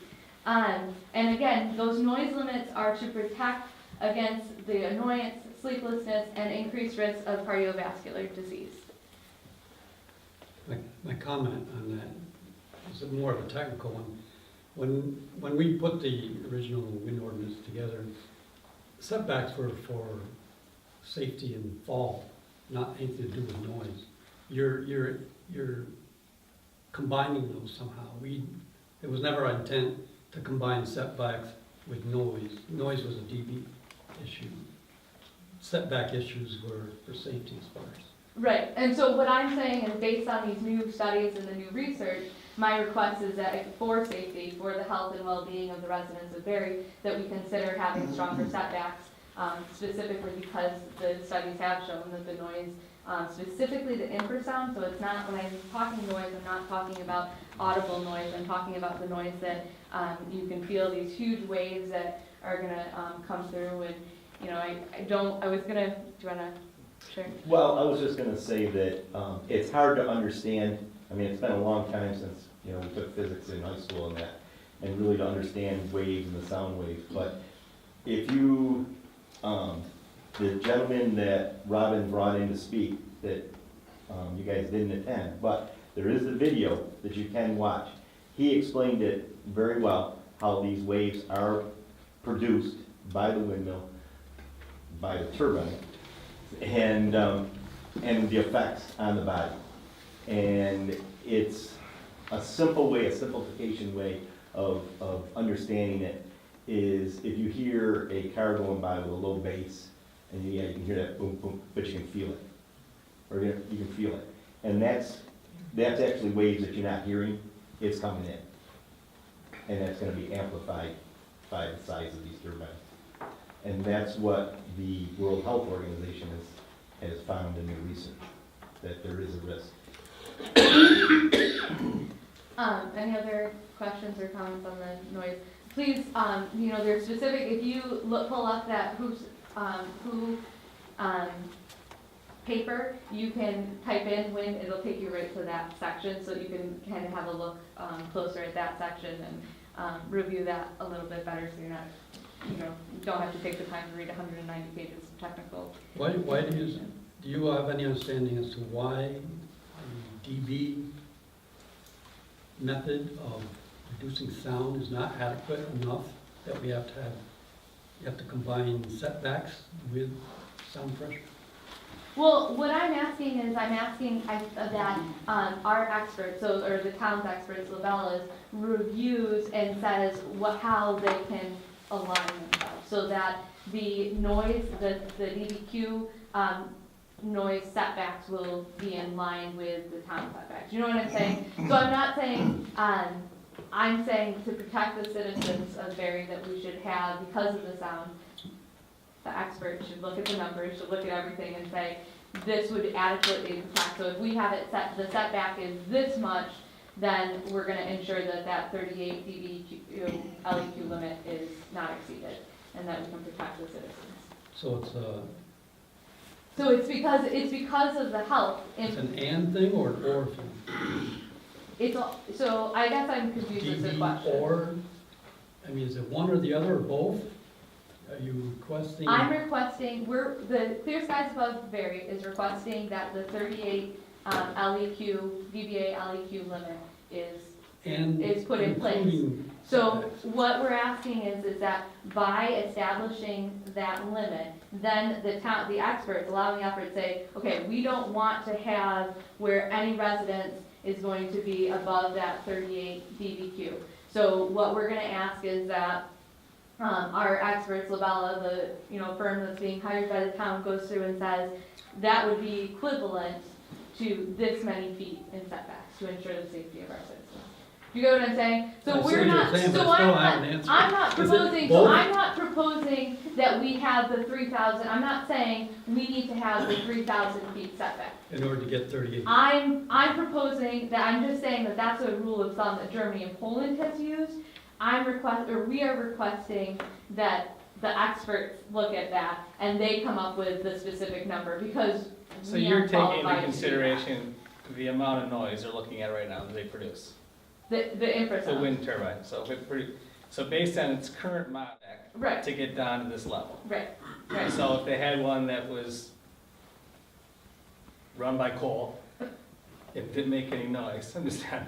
I'd be Right, passive then- aggressive, sorry. No, so You can it's, say- I'm just saying, no, not be flippant, but I'm saying, so if they had a quieter one, then your setbacks wouldn't have to be as much, right? If- I think that's but- where we're going. but I think what I wanna clarify is that when we're talking about noise, if you're talking about quieter and louder, No, I that's get- audible. Correct, We're I know you're talking about, infrasound. but if they had one that was less, then the setbacks might be less, Okay. right? So, That's all. So, on the infrasound, I mean, you guys, I think that we're missing the point that, okay, it's audible sound, you're saying, well, they don't, that's, you know, what they meant.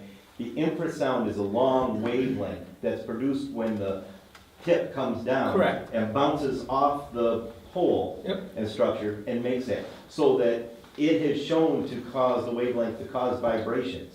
And that can affect a person's heart, a fetus, you know, anything that way. And so that's what we're looking at, is safety for the residents and how far. Now, we have Germany and other countries have been in this business a lot longer. So we have that luxury of saying, you know, you guys have been dealing with this, what do you say also?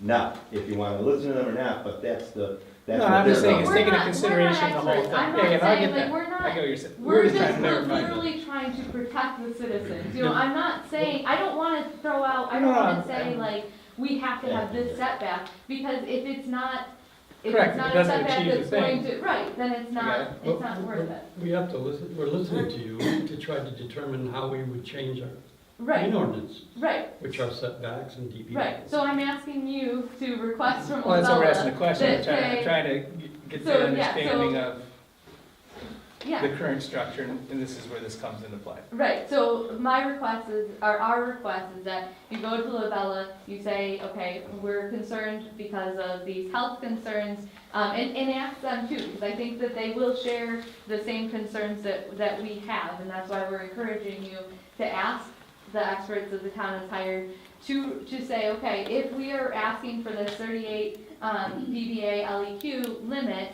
can you please tell us how far back would that be? What would that setback be? And let them, you know, determine that number. Is that, Yeah. So you're thinking it would be that distance. what? From your understanding, it would be that It would be distance. somewhere along, yes, from our understanding, it would be Yeah. somewhere along those lines. But I'm asking for those experts to, yeah. I was just gonna say, as George was saying, the speaker at the meeting, that's recorded.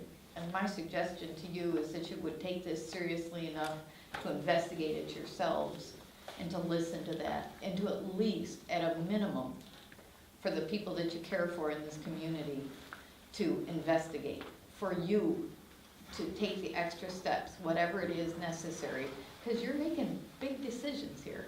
These are decisions that are going to impact people's lives, and I know that every one of you care about the health and well-being of everyone in this community, of everyone, and that's important. And so I hope that you guys will take the initiative to pursue it on your own as well.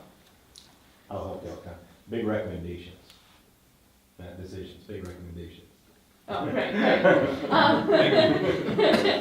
So, the next thing, but that setback, that sound is a really big, genuine concern that we have, and I think that those studies are pretty significant, substantial ones that I really would like you to use and to take into consideration. So then the next thing that we did is we wanted to critique and express some of our concerns with the developer's proposed changes. And so the first concern is the noise limit. So again, that's to protect against annoyance, sleeplessness, and increased risk of cardiovascular disease. These are where people live. So we're not talking about where people can get away, or like this is their home where they're supposed to go and be able to feel safe and comfortable. So the WHO 2009 compared to the WHO 2018, again, just emphasizing the developer is requesting that those limits be grossly higher than what we're asking with the 38. And so we just ask that you, and that's with the WHO 2018 compared to that 2009. The next thing is, the law should protect people, and even Heritage Wind agrees that there's dangers pose a serious enough risk that all non-participating residents hospitals, care centers, schools, libraries, places of worship, cemeteries, public campsites, summer camps, public parks, New York State lands merit the protection of the wind law. We are saying that our wind ordinance, if you choose to continue having a wind ordinance, should not have any discretion between participating and non-participating. What we're proposing is for protection based on health, safety, and welfare. And for that reason, it should protect all of the residents. It doesn't matter, it shouldn't matter if you're a leaseholder or if you're not a leaseholder. The wind ordinance and the laws that we're proposing should be for everyone. Heritage Wind requests the town withhold all protections in the wind law from all participating properties. Heritage Wind's justification for waiver is that individual landowners have waived by private contract with the developer the right to enjoy the public health protections afforded by local law. Clear Skies Above Barry believes language similar to the following has been included in the leases signed by participating landowners, and I'm going to go ahead and read this. To the extent that any applicable law, ordinance, regulation, or permit establishes minimum setbacks from the exterior boundaries of the premises for wind facilities, including wind turbines, constructed on the premises or adjacent real property, then landlord agrees to waive any and all such setbacks and setback requirements for the benefit of the tenants, the owner of the adjacent real property, and their respective successors and assigns. Further, if requested by the tenant, landlord shall execute and deliver to tenant one or more separate setback waivers and/or easements in a form provided by the tenant, which tenant may then record as at its expense.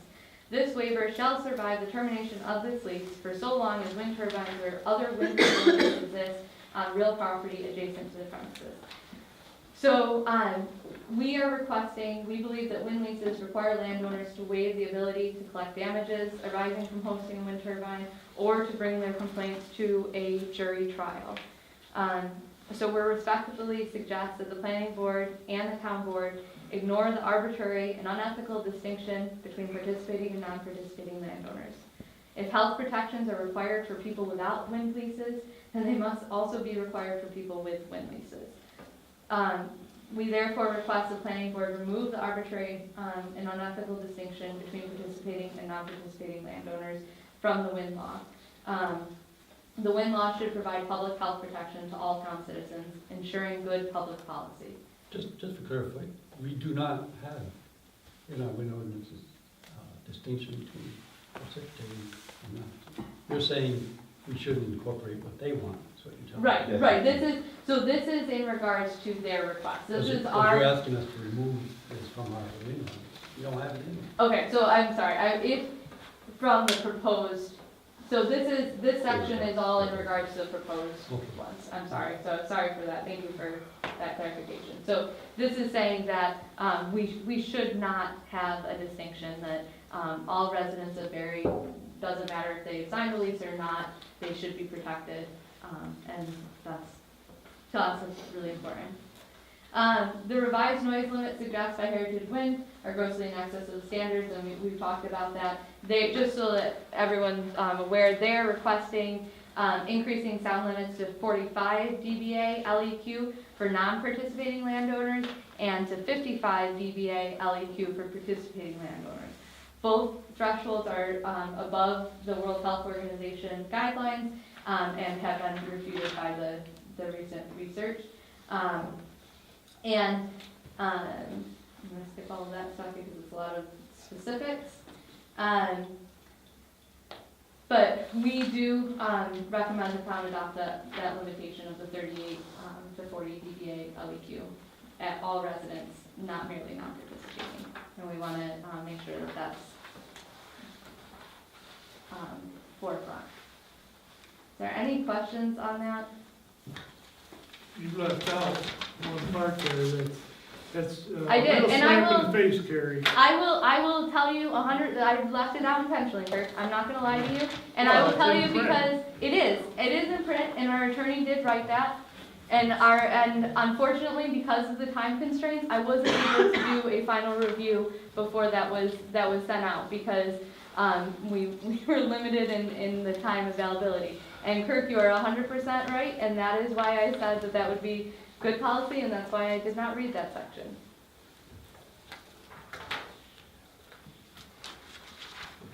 But I don't think that that negates our concerns, and I don't think that that negates our request to protect all citizens. I don't think it negates the request to look at the World Health Organization and what their suggestions and what their guidelines are, and to ensure the protection of our citizens. Best thing you can do is move on here. Chief, we did ask for an extension and were denied, so that probably would have been taken care of if we got the extension.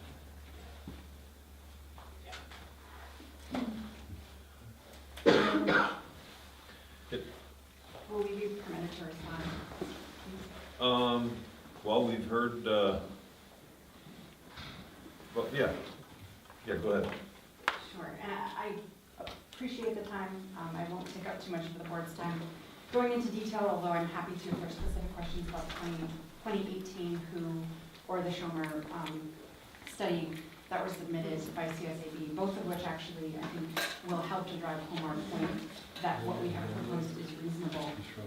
My name again is Laura Bognet from Young Summer. I represent the applicant in the Article 10 proceeding, and we were responsible for assisting the applicant in making what we think are some very reasonable changes to the town based on what has been approved by the state of New York. It's not, it's been represented as being unethical and arbitrary. We were taking what we believe is some very fair and well-vetted requirements that were more stringent than applicants were protective and were effective at ensuring the protection of the community. So I would like to lead with that. With regard to the point about industrial uses, the town of Beard has 4 properties that are zoned industrial. They're along Route 98 on the town of Albion border. There's 4 of them. This would obviously, that's effectively a ban on wind. If you were to adopt that specific proposal, it would ban wind. That actually, I got a comment, that's not true. We do have an industrial district which was updated in our comprehensive plan, which is much larger than that. The map that you have available on your website has 4 properties, but it may be an outdated map. We do have 4 parcels listed, but since then, our future land use plan calls for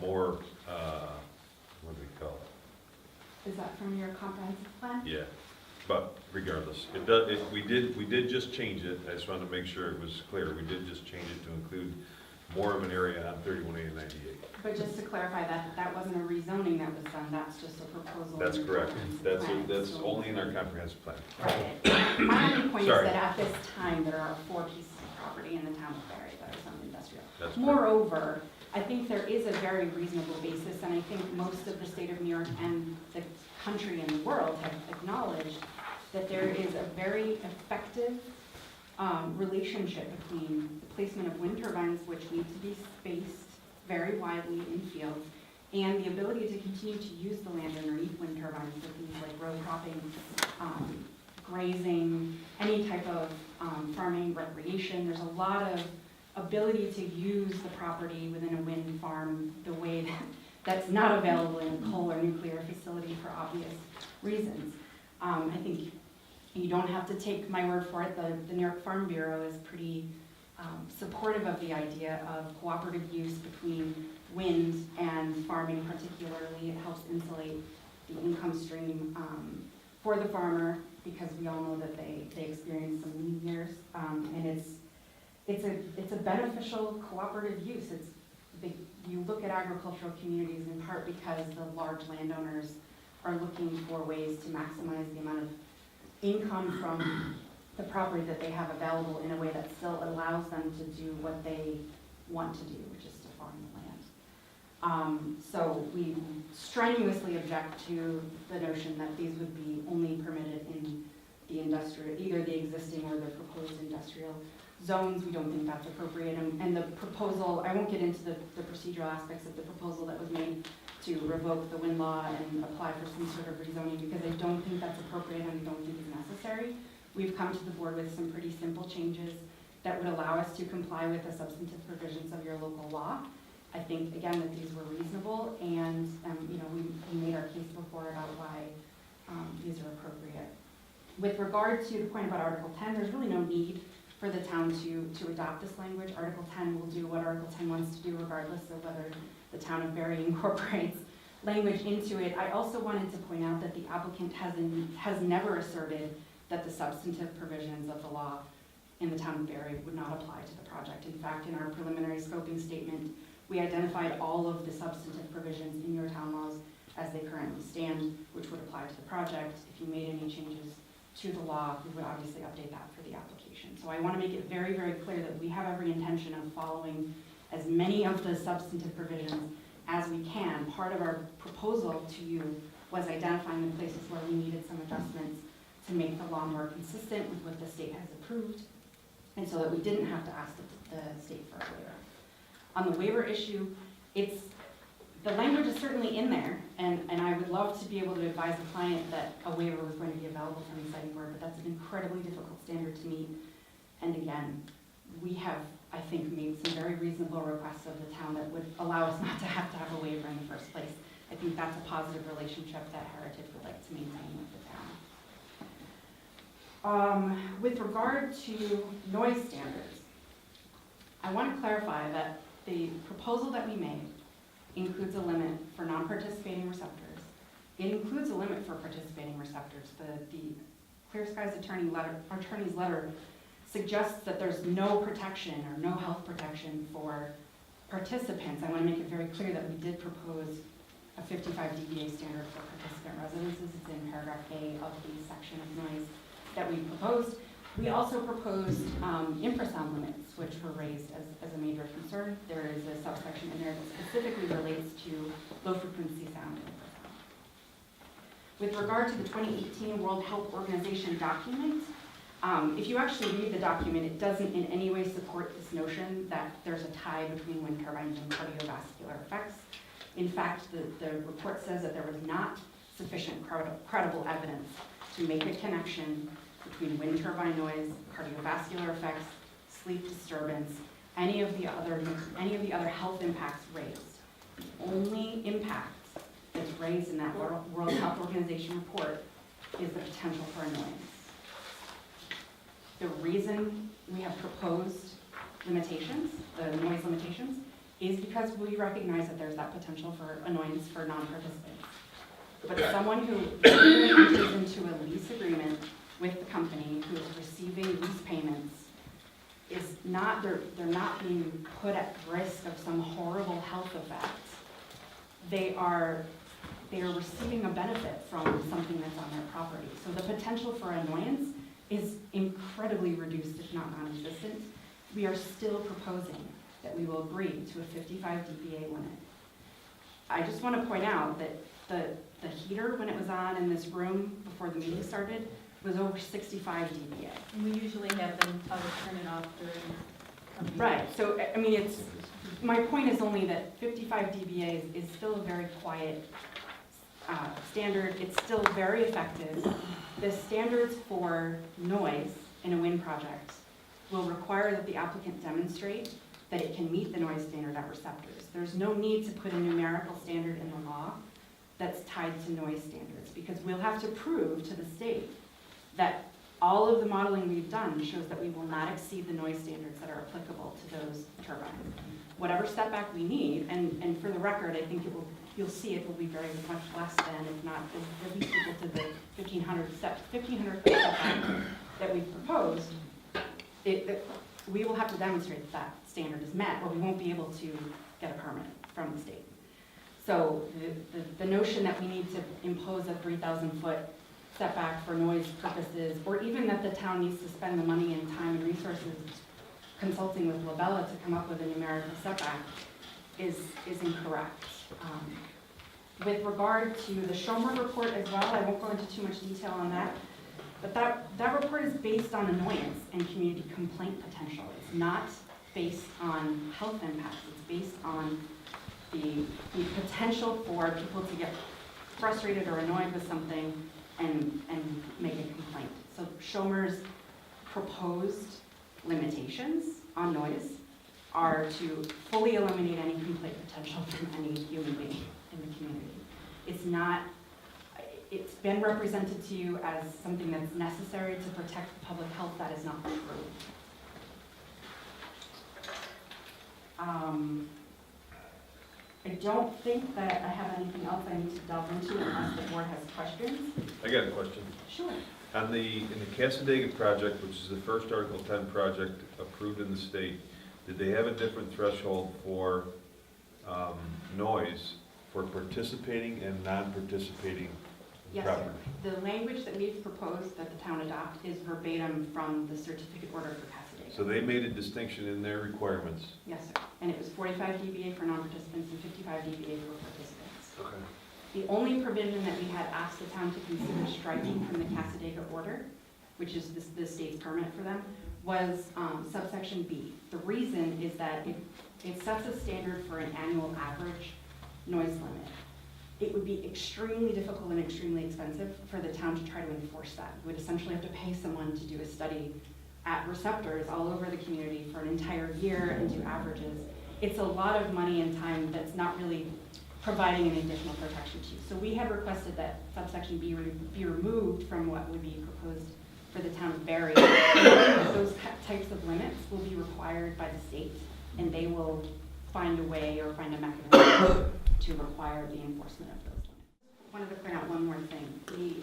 The limits in Casadega were advocated by the Department of Public Service, the Department of Health, and they were also based on hundreds of pages of testimony and evidentiary hearing testimony that came from the applicant, as well as the experts that Clear Skies has retained in the Article 10 process. So the sources of their information had also weighed in that proceeding on behalf of the other citizens group that was involved there, and the siting board reviewed all of that information and came up with the Casadega recommendations.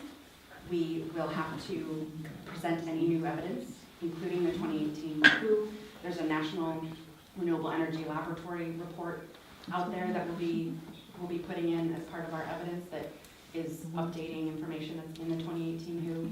I'm sure we'll look at the Schomer report. The citizens will have an opportunity to submit any other evidence that they believe is relevant, and the siting board will make a decision. Can I ask Laura a couple of questions? Is Laura? Yes. I'm McKenna, East Ferry Road. And so, are you a lawyer? Yes, ma'am. Okay, and who are you paid by? I'm paid by the applicant. Who is it? Who is the applicant being? Heritage Wind. Heritage Wind or Apex? Yes. Okay. So I just wanted to check with you, when was the law that you're saying made the zoning or the siting law? Was that before or after this World Health Organization findings? The Casadega order was adopted in January of this year. January of this year. Yes. And the World Health Organization was in October, just a month ago? Yes, and as I mentioned, in the case that's before the state now, we will have to incorporate any new evidence. Okay. All we're advocating is that since the state has already spent a lot of time and money on this effort, that the limit be set at what was adopted in January, unless there's a stricter limit that's adopted later. Okay. And if something were to happen, if something were to happen, say, to a homeowner as a result, to someone who is not leasing their property for the wind turbine, and the finding was that it was as a result of the wind turbines, who would be held liable for that? I mean, I believe that would be a matter of any civil litigation that you would bring for any. Who would you assume? Who would you think purpose. would be? I mean, the individual would need to convince a court and or a jury that Okay. their injury was somehow caused. Okay, let's take it there. Let's just assume then that they were able to do that. Then if it was someone, who lived, close to a turbine, and they did find that, yes, indeed, that's what they were led to believe, that's what the finding was, who would be held liable? I mean, I can't, it would be up to a judge and a jury. You certainly. Well, they don't have a jury though, right? Isn't it in the contract that they can't have a jury? But you're talking about a non-participant who doesn't have a contract with a. Okay, so what if it was someone that did have a contract? I mean, I can't really speculate on that point. I'm also not a contract lawyer, I'm a permitting lawyer, but I want to point out here that there's a lot that Heritage is going to have to go through. They're going to have a complete complaint resolution plan that addresses any community complaints, including community claims of health impacts. They will have to prove to the state that they're actually doing their due diligence to follow up on any of those. I just, in my allegations. reading of it, and I would love to have your interpretation of it, but in my reading of what I had of a lease, it indicated to me that it was the person that had the lease was going to be the one that would be liable for it. So that's just, okay. Well, so anyway, This is interesting, but remember, we're a planning board here trying to determine what we should change in our zoning, okay? right. I don't see how that's gonna affect anything that we're here to do. Okay, so the other comment that you made was that the people that are leasing, because of the money that they're receiving, it's gonna be much less of a problem to them? Was that not what your logic was in that? I mean, it's not my logic, it's what the WHO says, that there's a correlation between people who are not receiving a financial benefit directly from a lease payment and the potential for annoyance. So, I mean, I'm not inventing that, I promise, it's in there. So people are less annoyed if they're paid? That's what Yes. June 2018 That is. sounds reasonable. Yes. Okay. Can I ask you a question? Why is it that when I look on my phone, I can find infrasound studies from Harvard Medical School, a recent one coming out of Ireland, January 28th this year, indicating infrasound is an issue, and it does affect public health. Why are there hundreds of studies that refute what you say? Where do they come from? Are all these people stupid? Are they ignorant? Are they? John, we have. Well, no. I think it's all fair here because. If you guys wanna have a public meeting and do this, that's fine, but we're here as a planning board. Well, right, but my point is this: she comes out with all these, trying to debunk everybody's study, but yet on the other side of this issue, there's hundreds of doctors and. John, I understand what you're saying. That say exactly the opposite thing. That's why we're asking for the And longer setbacks. that's why she provided the information she did to the sides. board. She gave it to the board. My point she is, gave when it to it's the- obvious to everybody that it is an issue, and it is a public health issue, how can they keep saying it isn't? Because it's simply not true, and that's very. It's as easy as you keep saying that it is. They say it isn't, you say it is. Well, the Somehow facts we stand gotta out, find- the facts stand out on their own. I just wanted to clarify that the 2018 World Health Organization report, if you read the report, this isn't my report or Apex's report, it's a World Health Organization report that Clear Sky has sent to the board. I'm clarifying that it says there is not credible evidence to show a link with cardiovascular effects, sleep loss. I understand that you might have a different position, but your quibble is with. That's the one health study, organization. but there's hundreds that refute that, I mean, there's studies with. including doctors' reports, including studies from Harvard Medical. Those are the ones that they provided. Go ahead. So I just wanted to share a couple of things quick that I think, I hope will help in your decision-making process. Interpretation, I encourage you, the World Health Organization set the 38 DBQ. They set it for a reason. So look at it, see what your thoughts are on that.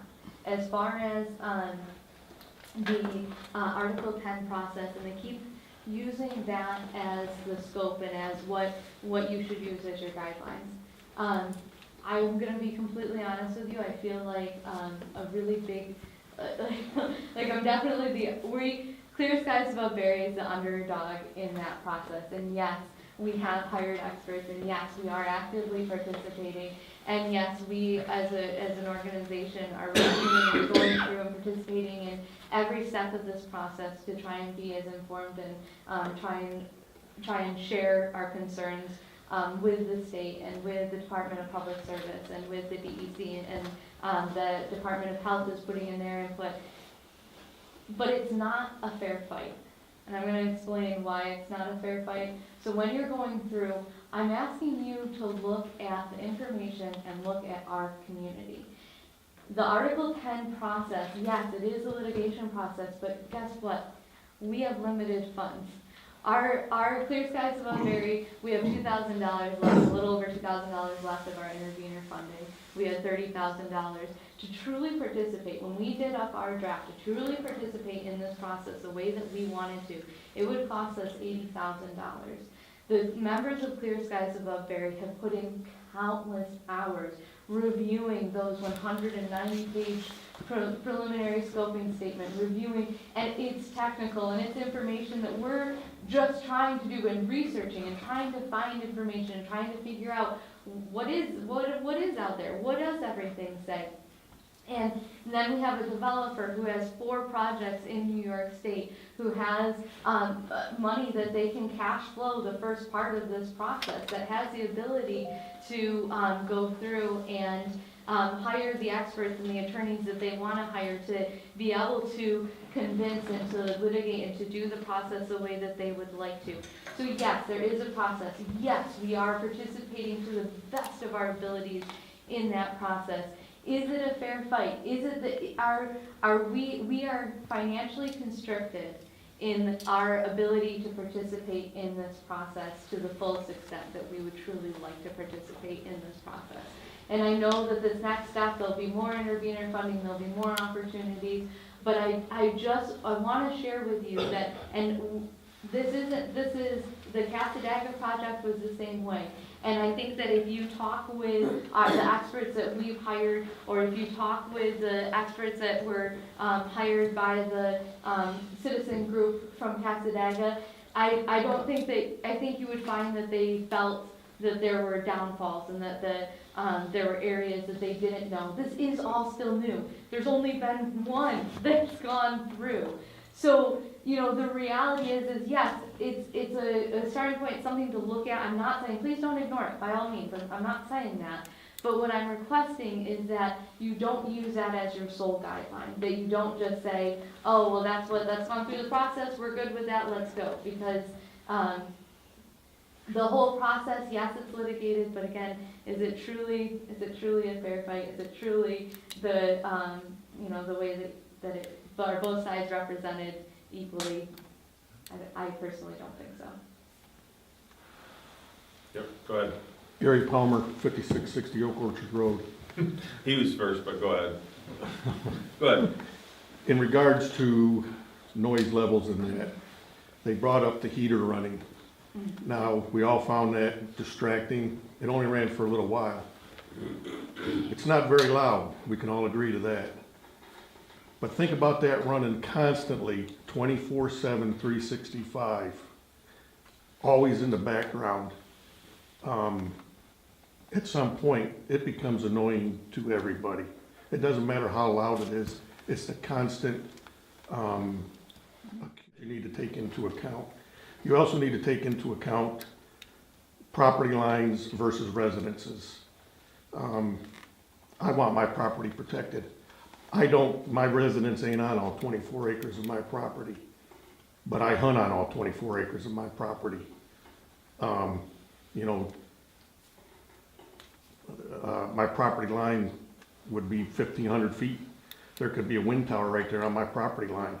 If I go to my property line to do whatever, I'm gonna be annoyed by that wind tower. So that's one thing that I ask in the setbacks that you consider, is to change the verbiage to property line and not residence.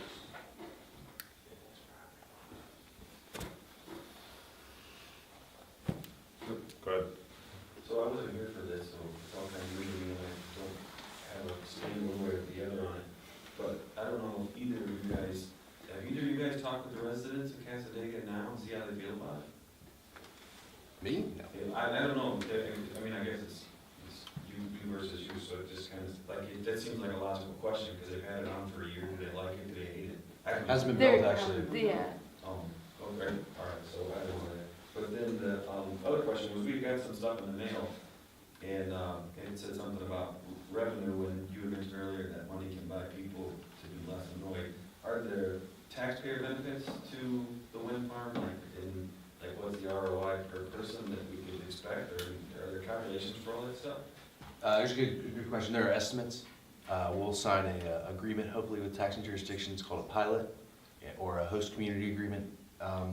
And that's all to be negotiated in the future, so hard to speak to it. But you look around the state, you can tell that wind turbines are the largest taxpayer in the towns in which they operate, so that would be the benefit to taxpayers. And then a technical question, which this might not be the right form, but I know that we don't have, we really only have like Time Warner Internet out here, there's not really any other internet providers. Yeah. Are all these devices, I know that they interfere with radio waves, at least like when they do the weather Doppler or whatever, will they interfere in any way with like cell phone signals and things like that? We'd have to do a study and speak to that in our application. So we'll talk more about that offline. We have some more information for you. We'll dig into that a little bit. Okay, yep.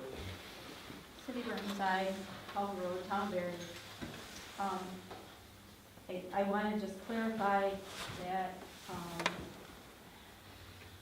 you said there, whatever it is, the sound can be 45 for non-participants, 55 for participants, because that's what's in the World Health Organization, that people without leases are more annoyed than people with leases.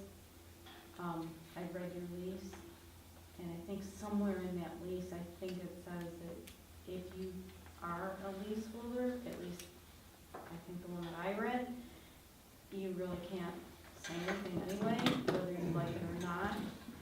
So maybe that's why the difference is. I think what Clear Skies Above Berry is more concerned is that everyone is treated equally. So 55 is just like way too high. And I think the 38 is probably still too high. But you people, whoever you are that hold leases, I don't know, you are no different than me.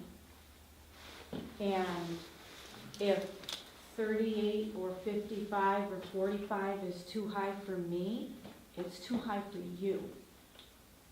And I think that's what Clear Skies is trying to say.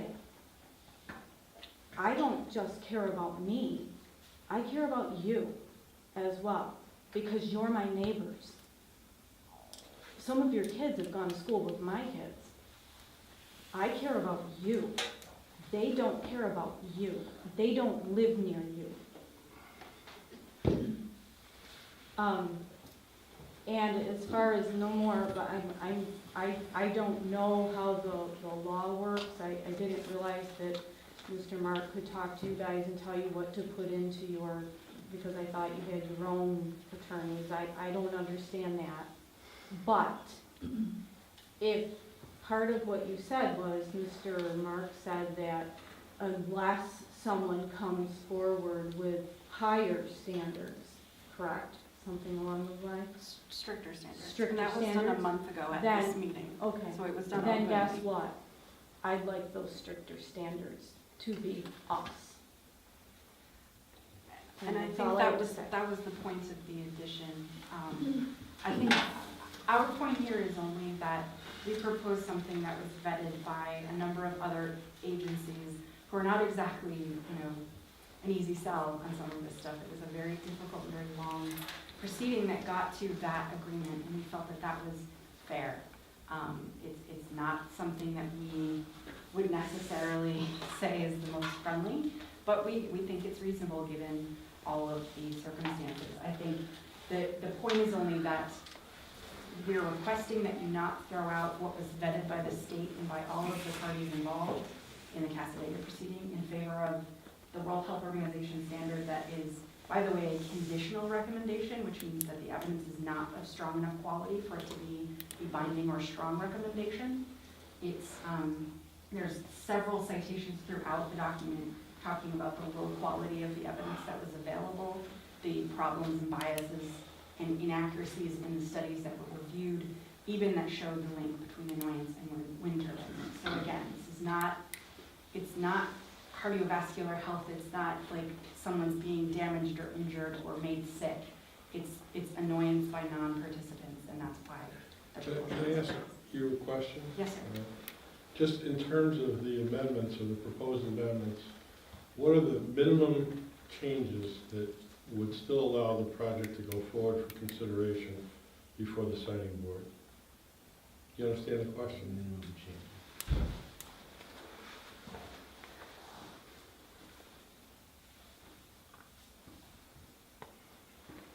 So, Well, they're looking that up, Mike is. Mike Van Lee, Berry Center, right on the corner of East Berry Road, 98. I guess I'm one of those leaseholders she was talking about. Yeah, I'll agree, a little money can make a little noise, you'll tolerate it. I'm looking to lower my taxes, you know, somehow get some way of income into this town, generate some money to lower our taxes to have a viable business and make a little money on windows. I'm all for them. I'd like to see you proceed so that we can keep moving. Answer my questions. so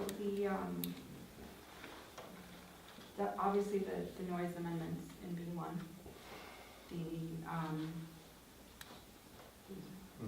I mean, we'd agreed to a setback, increasing the setback distance of 1,500 feet to non-participating sensitive receptors, which we had agreed to more because it was asked of us. So if the town feels it's necessary to keep that in. Well, I mean, I participated in these telephone conferences with Public Service Commission, Department of Health, DEC, you guys, members of the town board, and that was one issue that, it wasn't resolved, obviously, but that was one of the issues that was kicked around, was whether or not the standards should be the same applicable to participants as well as non-participants. So I'm assuming that in the Article 10 process, that's going to be looked at by the siting board, and there's going to be evidence presented on both sides. But I know that is that's an open issue. So I guess what I'm asking on behalf of the planning board at this point is, there are certain proposals that you've made, and I'd like to know, if you're at liberty to say them, what specific items of change that you feel you have to have in order, not for the project to be approved, but for the project to go forward. Well, these are items that we have identified as likely to conflict with the standards that we would expect to be held to. So these are all items that we would flag in Exhibit 31 of our proposal, which deals with local law. So, yeah, we would expect all these items to come right back in the Article 10 process, back on the table for further discussion. I mean, we're not doing it. Lance, if you're asking whether your non-action would somehow kill the project or prevent it from moving forward, I mean, it wouldn't, but it would make it much more difficult because we would then have to request waivers Seek a waiver. from the siting board, which is not what we would like to do. We would like to come up with something that's reasonable for the town and for the Understood. So, I can tell you, no, I won't. I'll wait for the planning board to make its recommendation. So, a couple of things. One is, I just want to reiterate that we have within Orleans County, the Lighthouse Project, Yates Somerset. Yates has much more stringent codes, same exact developer, if I'm not mistaken, same attorney in that project as well, and it has not stopped the project. So again, we shouldn't be, I'm sorry, but we should not be considering, you know, if another business were to come in, you know, if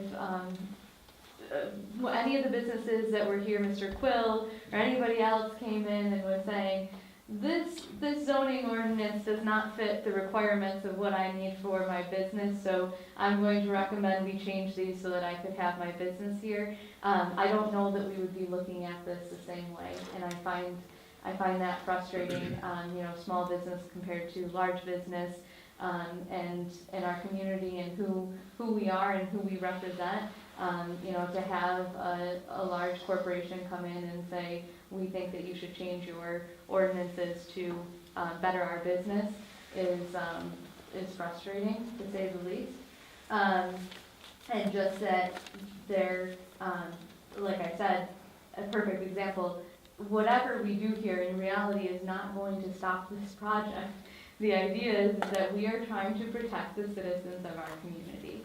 And so asking questions about whether this is going to be okay for their bottom line That's pretty hard as a resident of this community.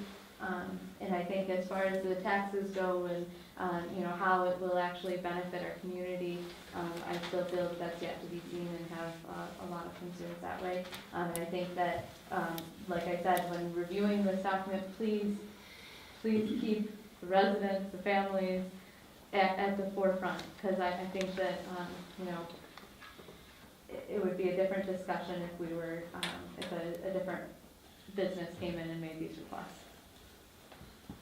And the vast majority of land uses in the town of Barry are not regulated to the degree that wind energy is regulated. So that's why we're here. The use of land in the town is pretty free for the most part. But wind has a lot more rules than anybody else. So that's why we need to ask. For reasons. I mean, you heard concerns That's because of the today. environmental impacts You heard concerns and today the about health. other You're not types of land supposed to uses interrupt. with environmental concerns. So it's not as though wind is the only impactful use. It's just the only one that's so strictly regulated. And we're just asking for, again, what we believe are very reasonable, middle-of-the-road changes. They're not, you know, they're really not extreme. And using Yates as an example is not a good example because that project has stated pretty publicly they're gonna have to seek a number of waivers because the Yates law has banned wind. So, I just, one other question. So I noticed that you had, very lovely typed up responses to our letter, and I was just wondering, how you got the letter. I mean, we requested that the proposal, when it was made, be provided to us, and so it was emailed to us pursuant to that request. As I think it was shared with We your talked guys about in that our in request. the October meeting. No, we didn't receive your request. It would have been nice, but we didn't. We had to, We have do it. provided If it was last meeting, they requested It from us. was, yeah, it was requested the last. Okay, well, I didn't, I mean, we didn't get theirs. I had to wait till it went online and We then didn't either, so. then I, you know, got it from there, but, okay. We weren't intended to hold it. It was, you know, just a question, seemed, you know, concerned. I guess this is my first time that I've been to a planning board meeting, and it certainly is interesting. I guess that something that I'm kind of unfamiliar with, is it standard procedure for you as the attorney to talk to the people and to say to them, okay, what have you got to have to make this so that it works for you? No, that's not what I said. That's not what I That was asked. the minimum. You asked what's the I minimum? asked what was that the they have? minimum for the project to proceed for consideration by the siting board, not for it to be approved by the town. No, that's what I'm saying, though, is that, and so is that a standard procedure that you do with any business? Do you say to I don't that know that business, it's what have standard. you got to do? These so are that- very unique circumstances, so like you said before, there's only been one permit that's been issued by the siting board, so to say that this is standard operating procedure, it's not necessarily standard operating procedure.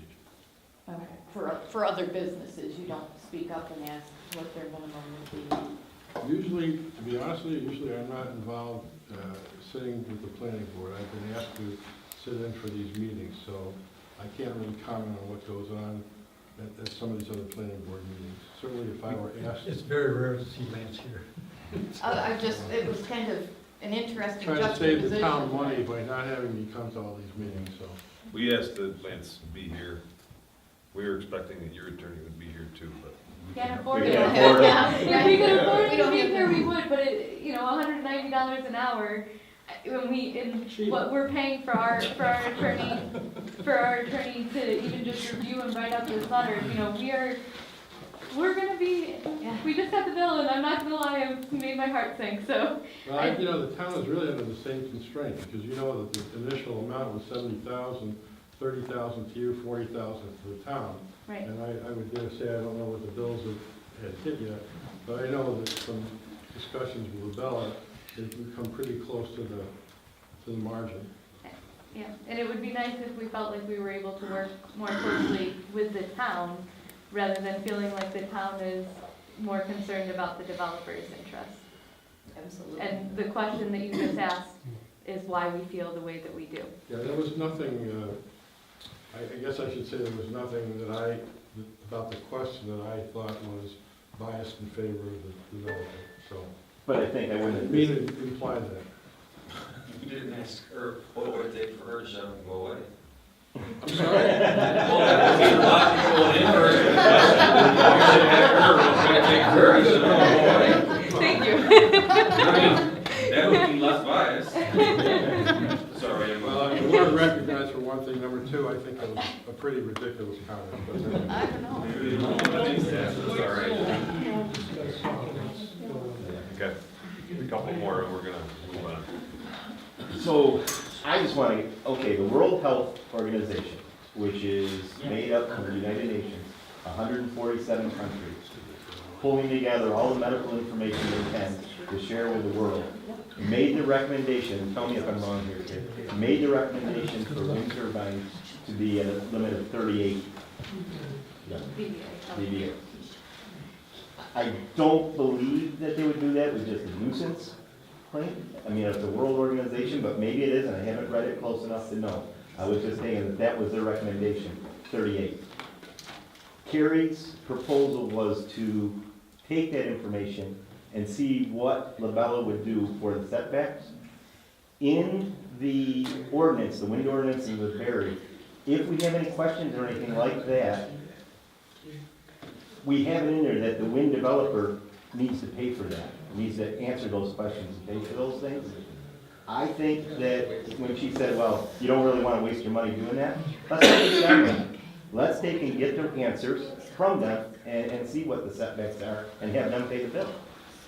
And we're saying that will happen in the Article 10 process. We already know who spent that money.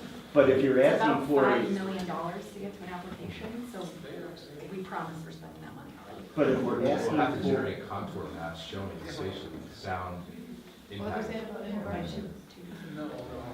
but if we're asking for a decision to be made on this, you need to get all the information. I would agree. I would agree. We're just gonna take these last two and then wrap it up. Can you explain one thing to me? In Bavaria right now, the current standard is 10 times the turbine height for a setback from any building. Can you explain, can you tell me why they're not as intelligent as Apex Wind when it comes to the setbacks, and that there is no health effects to anybody? Why they would have a 10 times the turbine height setback right now, and written into their law in Bavaria, and it comes under lessons learned. And there's all kinds of articles coming out of Europe, because Europe has had them a lot longer than anybody else has had them. Lessons learned, lessons learned, lessons learned, and they're increasing the setbacks steadily in all of those countries for the turbines. So all I can do is ask the board to start reviewing those and look at those, because they've had them for quite a bit longer than anybody else, and there's gotta be a reason for it. And we have the luxury of that history. I'd just like to re-mention, you're the planning board, you deal with property lines and everything else. We were talking about it for all them other businesses. Sensitive receptor is not a property line. So our wind law should pinpoint property lines. I would encourage you to put that verbiage in your proposal to the town board. Like I said, I'm a sensitive receptor, and there's no telling where I might be on my 24 acres. And to have it, pinned down to my residence, which is what the wind companies like to deem a sensitive receptor, is baloney. Lance, will you correct me if I'm wrong, but I believe there is an existing setback to property lines that we weren't Yes, there proposing to is. change. So the only change to setbacks is that we were proposing an additional setback to sensitive receptors. That's my understanding of your proposal. Right, so there is one, and we're not proposing to change. And our request is, the property line is to be that 38 feet, to use that to set the distance. I'm pretty confident that the 1,500 feet will be inadequate.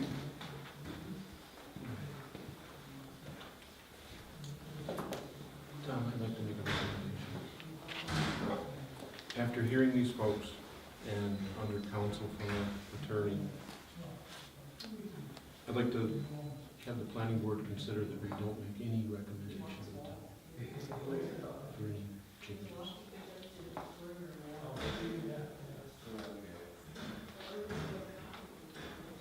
second that.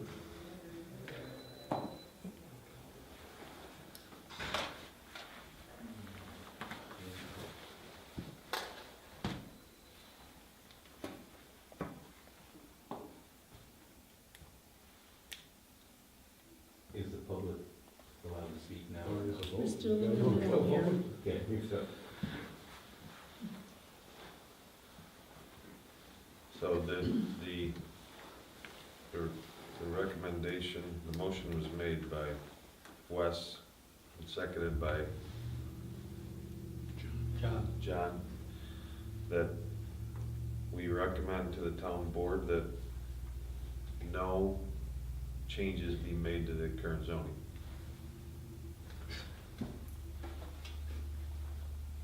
Okay, so we got all in favor? Aye. I abstain. Abstain.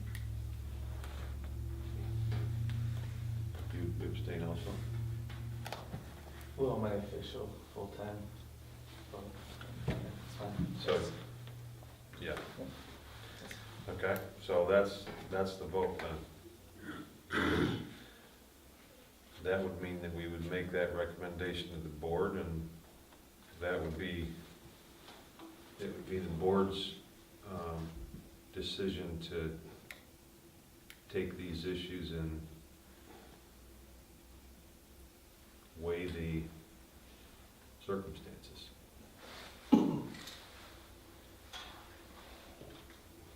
Yes?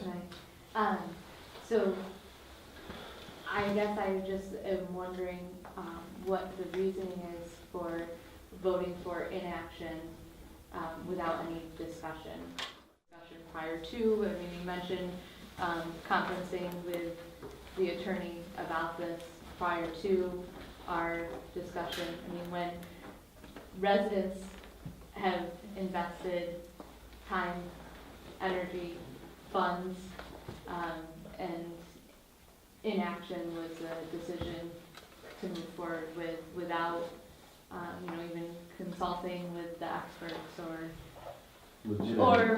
reviewing the documentation that was provided.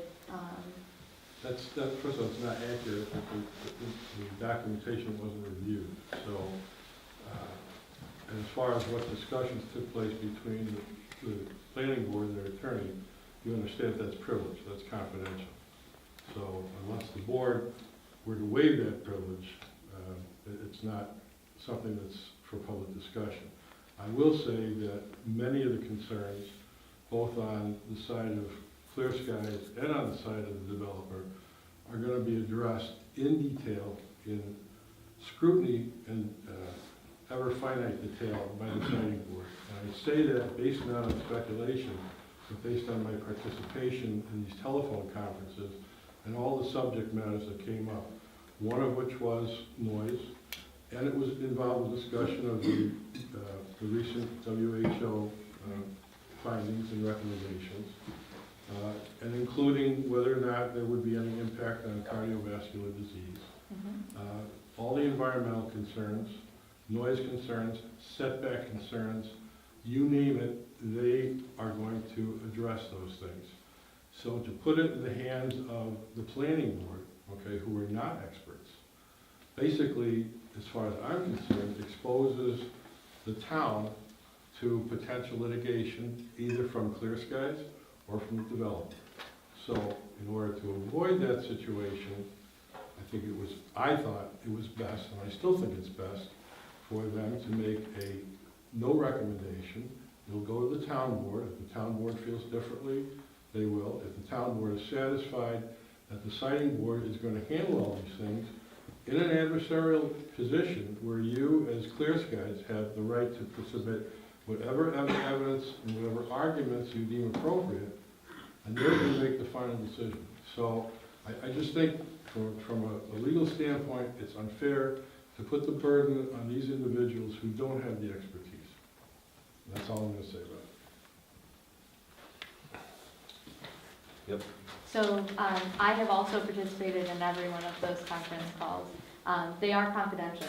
I would love to share with you the specifics and the details that are going on in those calls, because I think that everyone in this room would find them truly eye-opening, and that you would understand even more so where I'm coming from as far as being heard, and as far as having those calls. In general, the way that they're run is that during the stipulation process, the developer and actually their attorneys run those conversations in the stipulation process. So that it may give you a little bit more insight as to how that process goes. And I think that without sharing the confidential information that we're not allowed to discuss, but I think that it's really unfortunate because I truly think that the planning board's role is to protect the health, safety, and welfare, and to create laws and create ordinances that will do that. That's not the Article 10 process. The Article 10 process is to go through and look at the siting of a location for an electric generating facility, wind or nuclear, whatever is being proposed.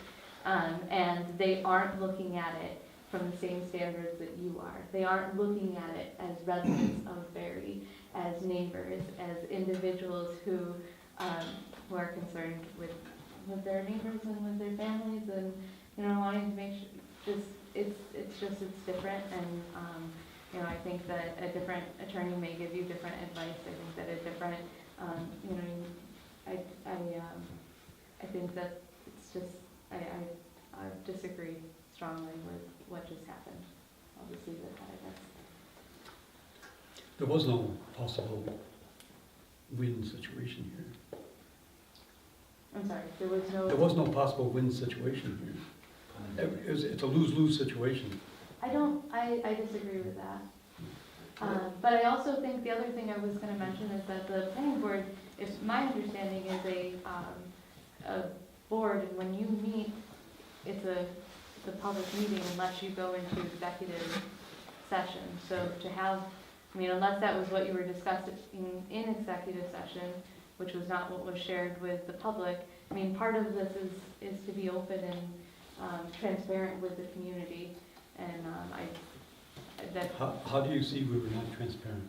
well, if there was a conversation with all of you prior to this meeting, and you were, given recommendations from the attorney prior to even hearing, or getting to have more discussion, then I think that that's concerning.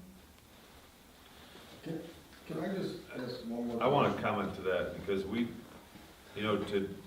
to say that this board isn't considering everything that Clear Skies has provided us, I don't think it's fair to say. I spent 5 hours reading everything that you guys provided today.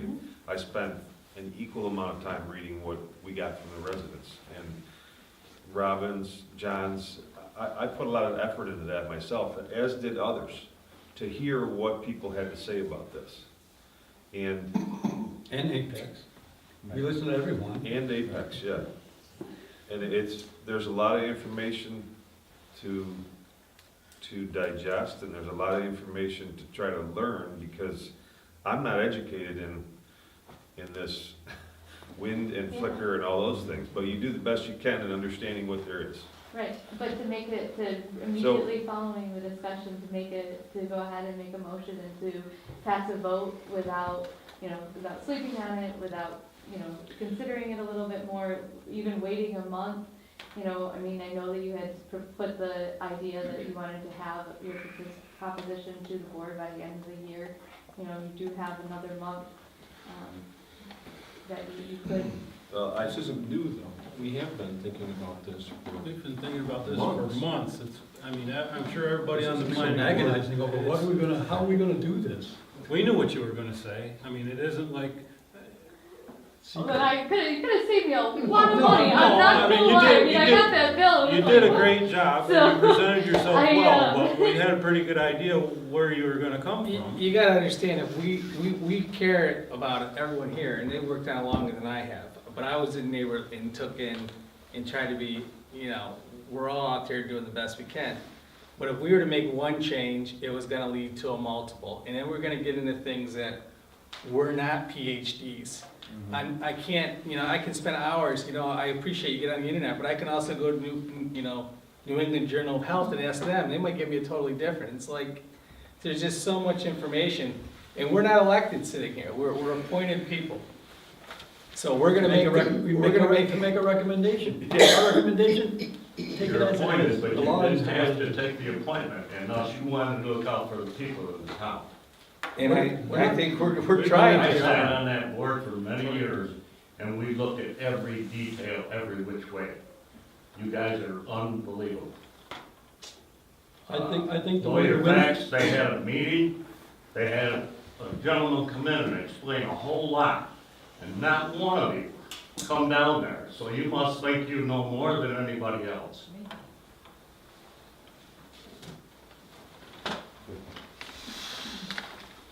Well, it's unfortunate, it's unfortunate that people feel this way. I don't know how we can, All I'll say is, my dishwasher's rated at 47 decibels. I'm not near one now where we are over there, so we're okay, but my dishwasher's at 47 decibels, and I can hear it in the living room from the kitchen, so whoever's gonna be living next to them at 55, they might wanna change that. Don't affect me, I don't care, but 55 is loud, because my dishwasher's 47, I can hear it. George is the only one who raised his hand. Yeah, Well, go ahead. Whatever. I just want to say, I think Carrie did a wonderful job in presenting the information that, I know that you guys were, with all the information you got, the stacks of paper and stuff, and you had, I think she was organized, I think she did a great job. Her main objective was for the public health of the people of Berry. And she gave a proposal to check on that, to see what the setbacks would be. Not by what we'd say, but what experts would say. Is nobody on the board curious what they would have been? I'm very curious. Then why didn't we pursue it before saying we're not gonna take any action? Because there's one part of our zoning in this town, that this planning board does not have a say on. There's one piece, and it's wind. Okay. Okay? It says in here that we have to make a recommendation to the town board, and that the town board will be responsible for the decision on that. So the town has to be the one to look into that. This You- is and you know why far that from is? over. Do you know why that is? No, They're elected. They're elected. it's good. Can I just make one more comment, and I'll leave you alone? So then, In all fairness, everybody's sitting there, I'm not attacking anybody, but in all fairness and all good conscience, do you think it would be possible that you as a group, together, intelligent people, and people who care about us, you say you do, make a recommendation to the town board that this thing be put up for a referendum on a ballot, that all the citizens in Berry could say either yes or no collectively, and put it to bed? That's not what the law provides for. That's not what the law provides for. Well, That's not what what does it- Article 10 provides for. So read Article 10. Well, yeah, I've been there. If I've you've read it been all. there, then But there's also other things that combat Article 10, and it can stay in court a long time as well. But I think the people should be given a voice here. This isn't a socialist. You're gonna be allowed to have a voice. You're gonna be allowed to have a voice. The town board is gonna make a decision on this. Yeah, but I think we're leaving a good number of the people in Berry uninformed and right out of the loop altogether. And I think a vote would put this thing to rest tomorrow. And I think that's only a wise decision to do that. And then tell Apex goodbye, because I know how the vote will go already. Make a motion to adjourn. Second. Yeah, I do. Let Carrie finish. She did a good job presenting this. like I said, I just wish that, in saying that it's going back to the town board, I'd ask the town board for 4 months if they could put together a wind ordinance committee that would consist of individuals to review the wind ordinance, and after 4 months, they told me, oh, you have to present to the planning board. And now I'm sitting here and I'm hearing you guys say, I'm putting it back I'm giving it back to the town board. And that's hard, but also, and just a lot of extra information for me to try and get through again. But the Article 10, the substantive law that we have in our zoning is preemptive or goes above whatever the Article 10 That says. is not correct. That is not correct. Unless it's unduly, unless It's unless the siting board feels that it's unduly burdensome. Right. That's the only, but if it's not undually burdensome, what If we it's were reasonable. presenting was not, we're not trying to be unduly burdensome. We are trying to protect the health, well-being, and safety of the residents of Berry. But you're And also if trying, you're also we- trying to shut down a No. business. No, we Okay, are not. okay. We are, that is not our objective, has Go ahead, help not Apex been what out again, we've, Josh. has not been what we've said. We have zoning laws in place. 8 years ago, we had a committee to do wind ordinance. I was on it. We put it together. We couldn't find people who would want to be on the committee. But Mark Chamberlain thought it was important that we get this in our zoning. And we put something together. That's why we have what we have today. And I So- have to disagree with your attorney that says, well, we should just repeal the whole thing. Because if you repeal the whole thing, then technically speaking, the siting board says, well, the town doesn't care one way or the other. And so we're not gonna take anything that they say into consideration. I think that was I personally think that was a thoughtless proposal on your attorney's part. So, and if our attorney's thought was that, no, we're saying that this is an industrial and we would like it to be zoned industrial, then that would be a different, again, the Article 10 process is not like it's been around and that we've had hundreds of, or even 10, we've had one go through. So to just think that we have to go with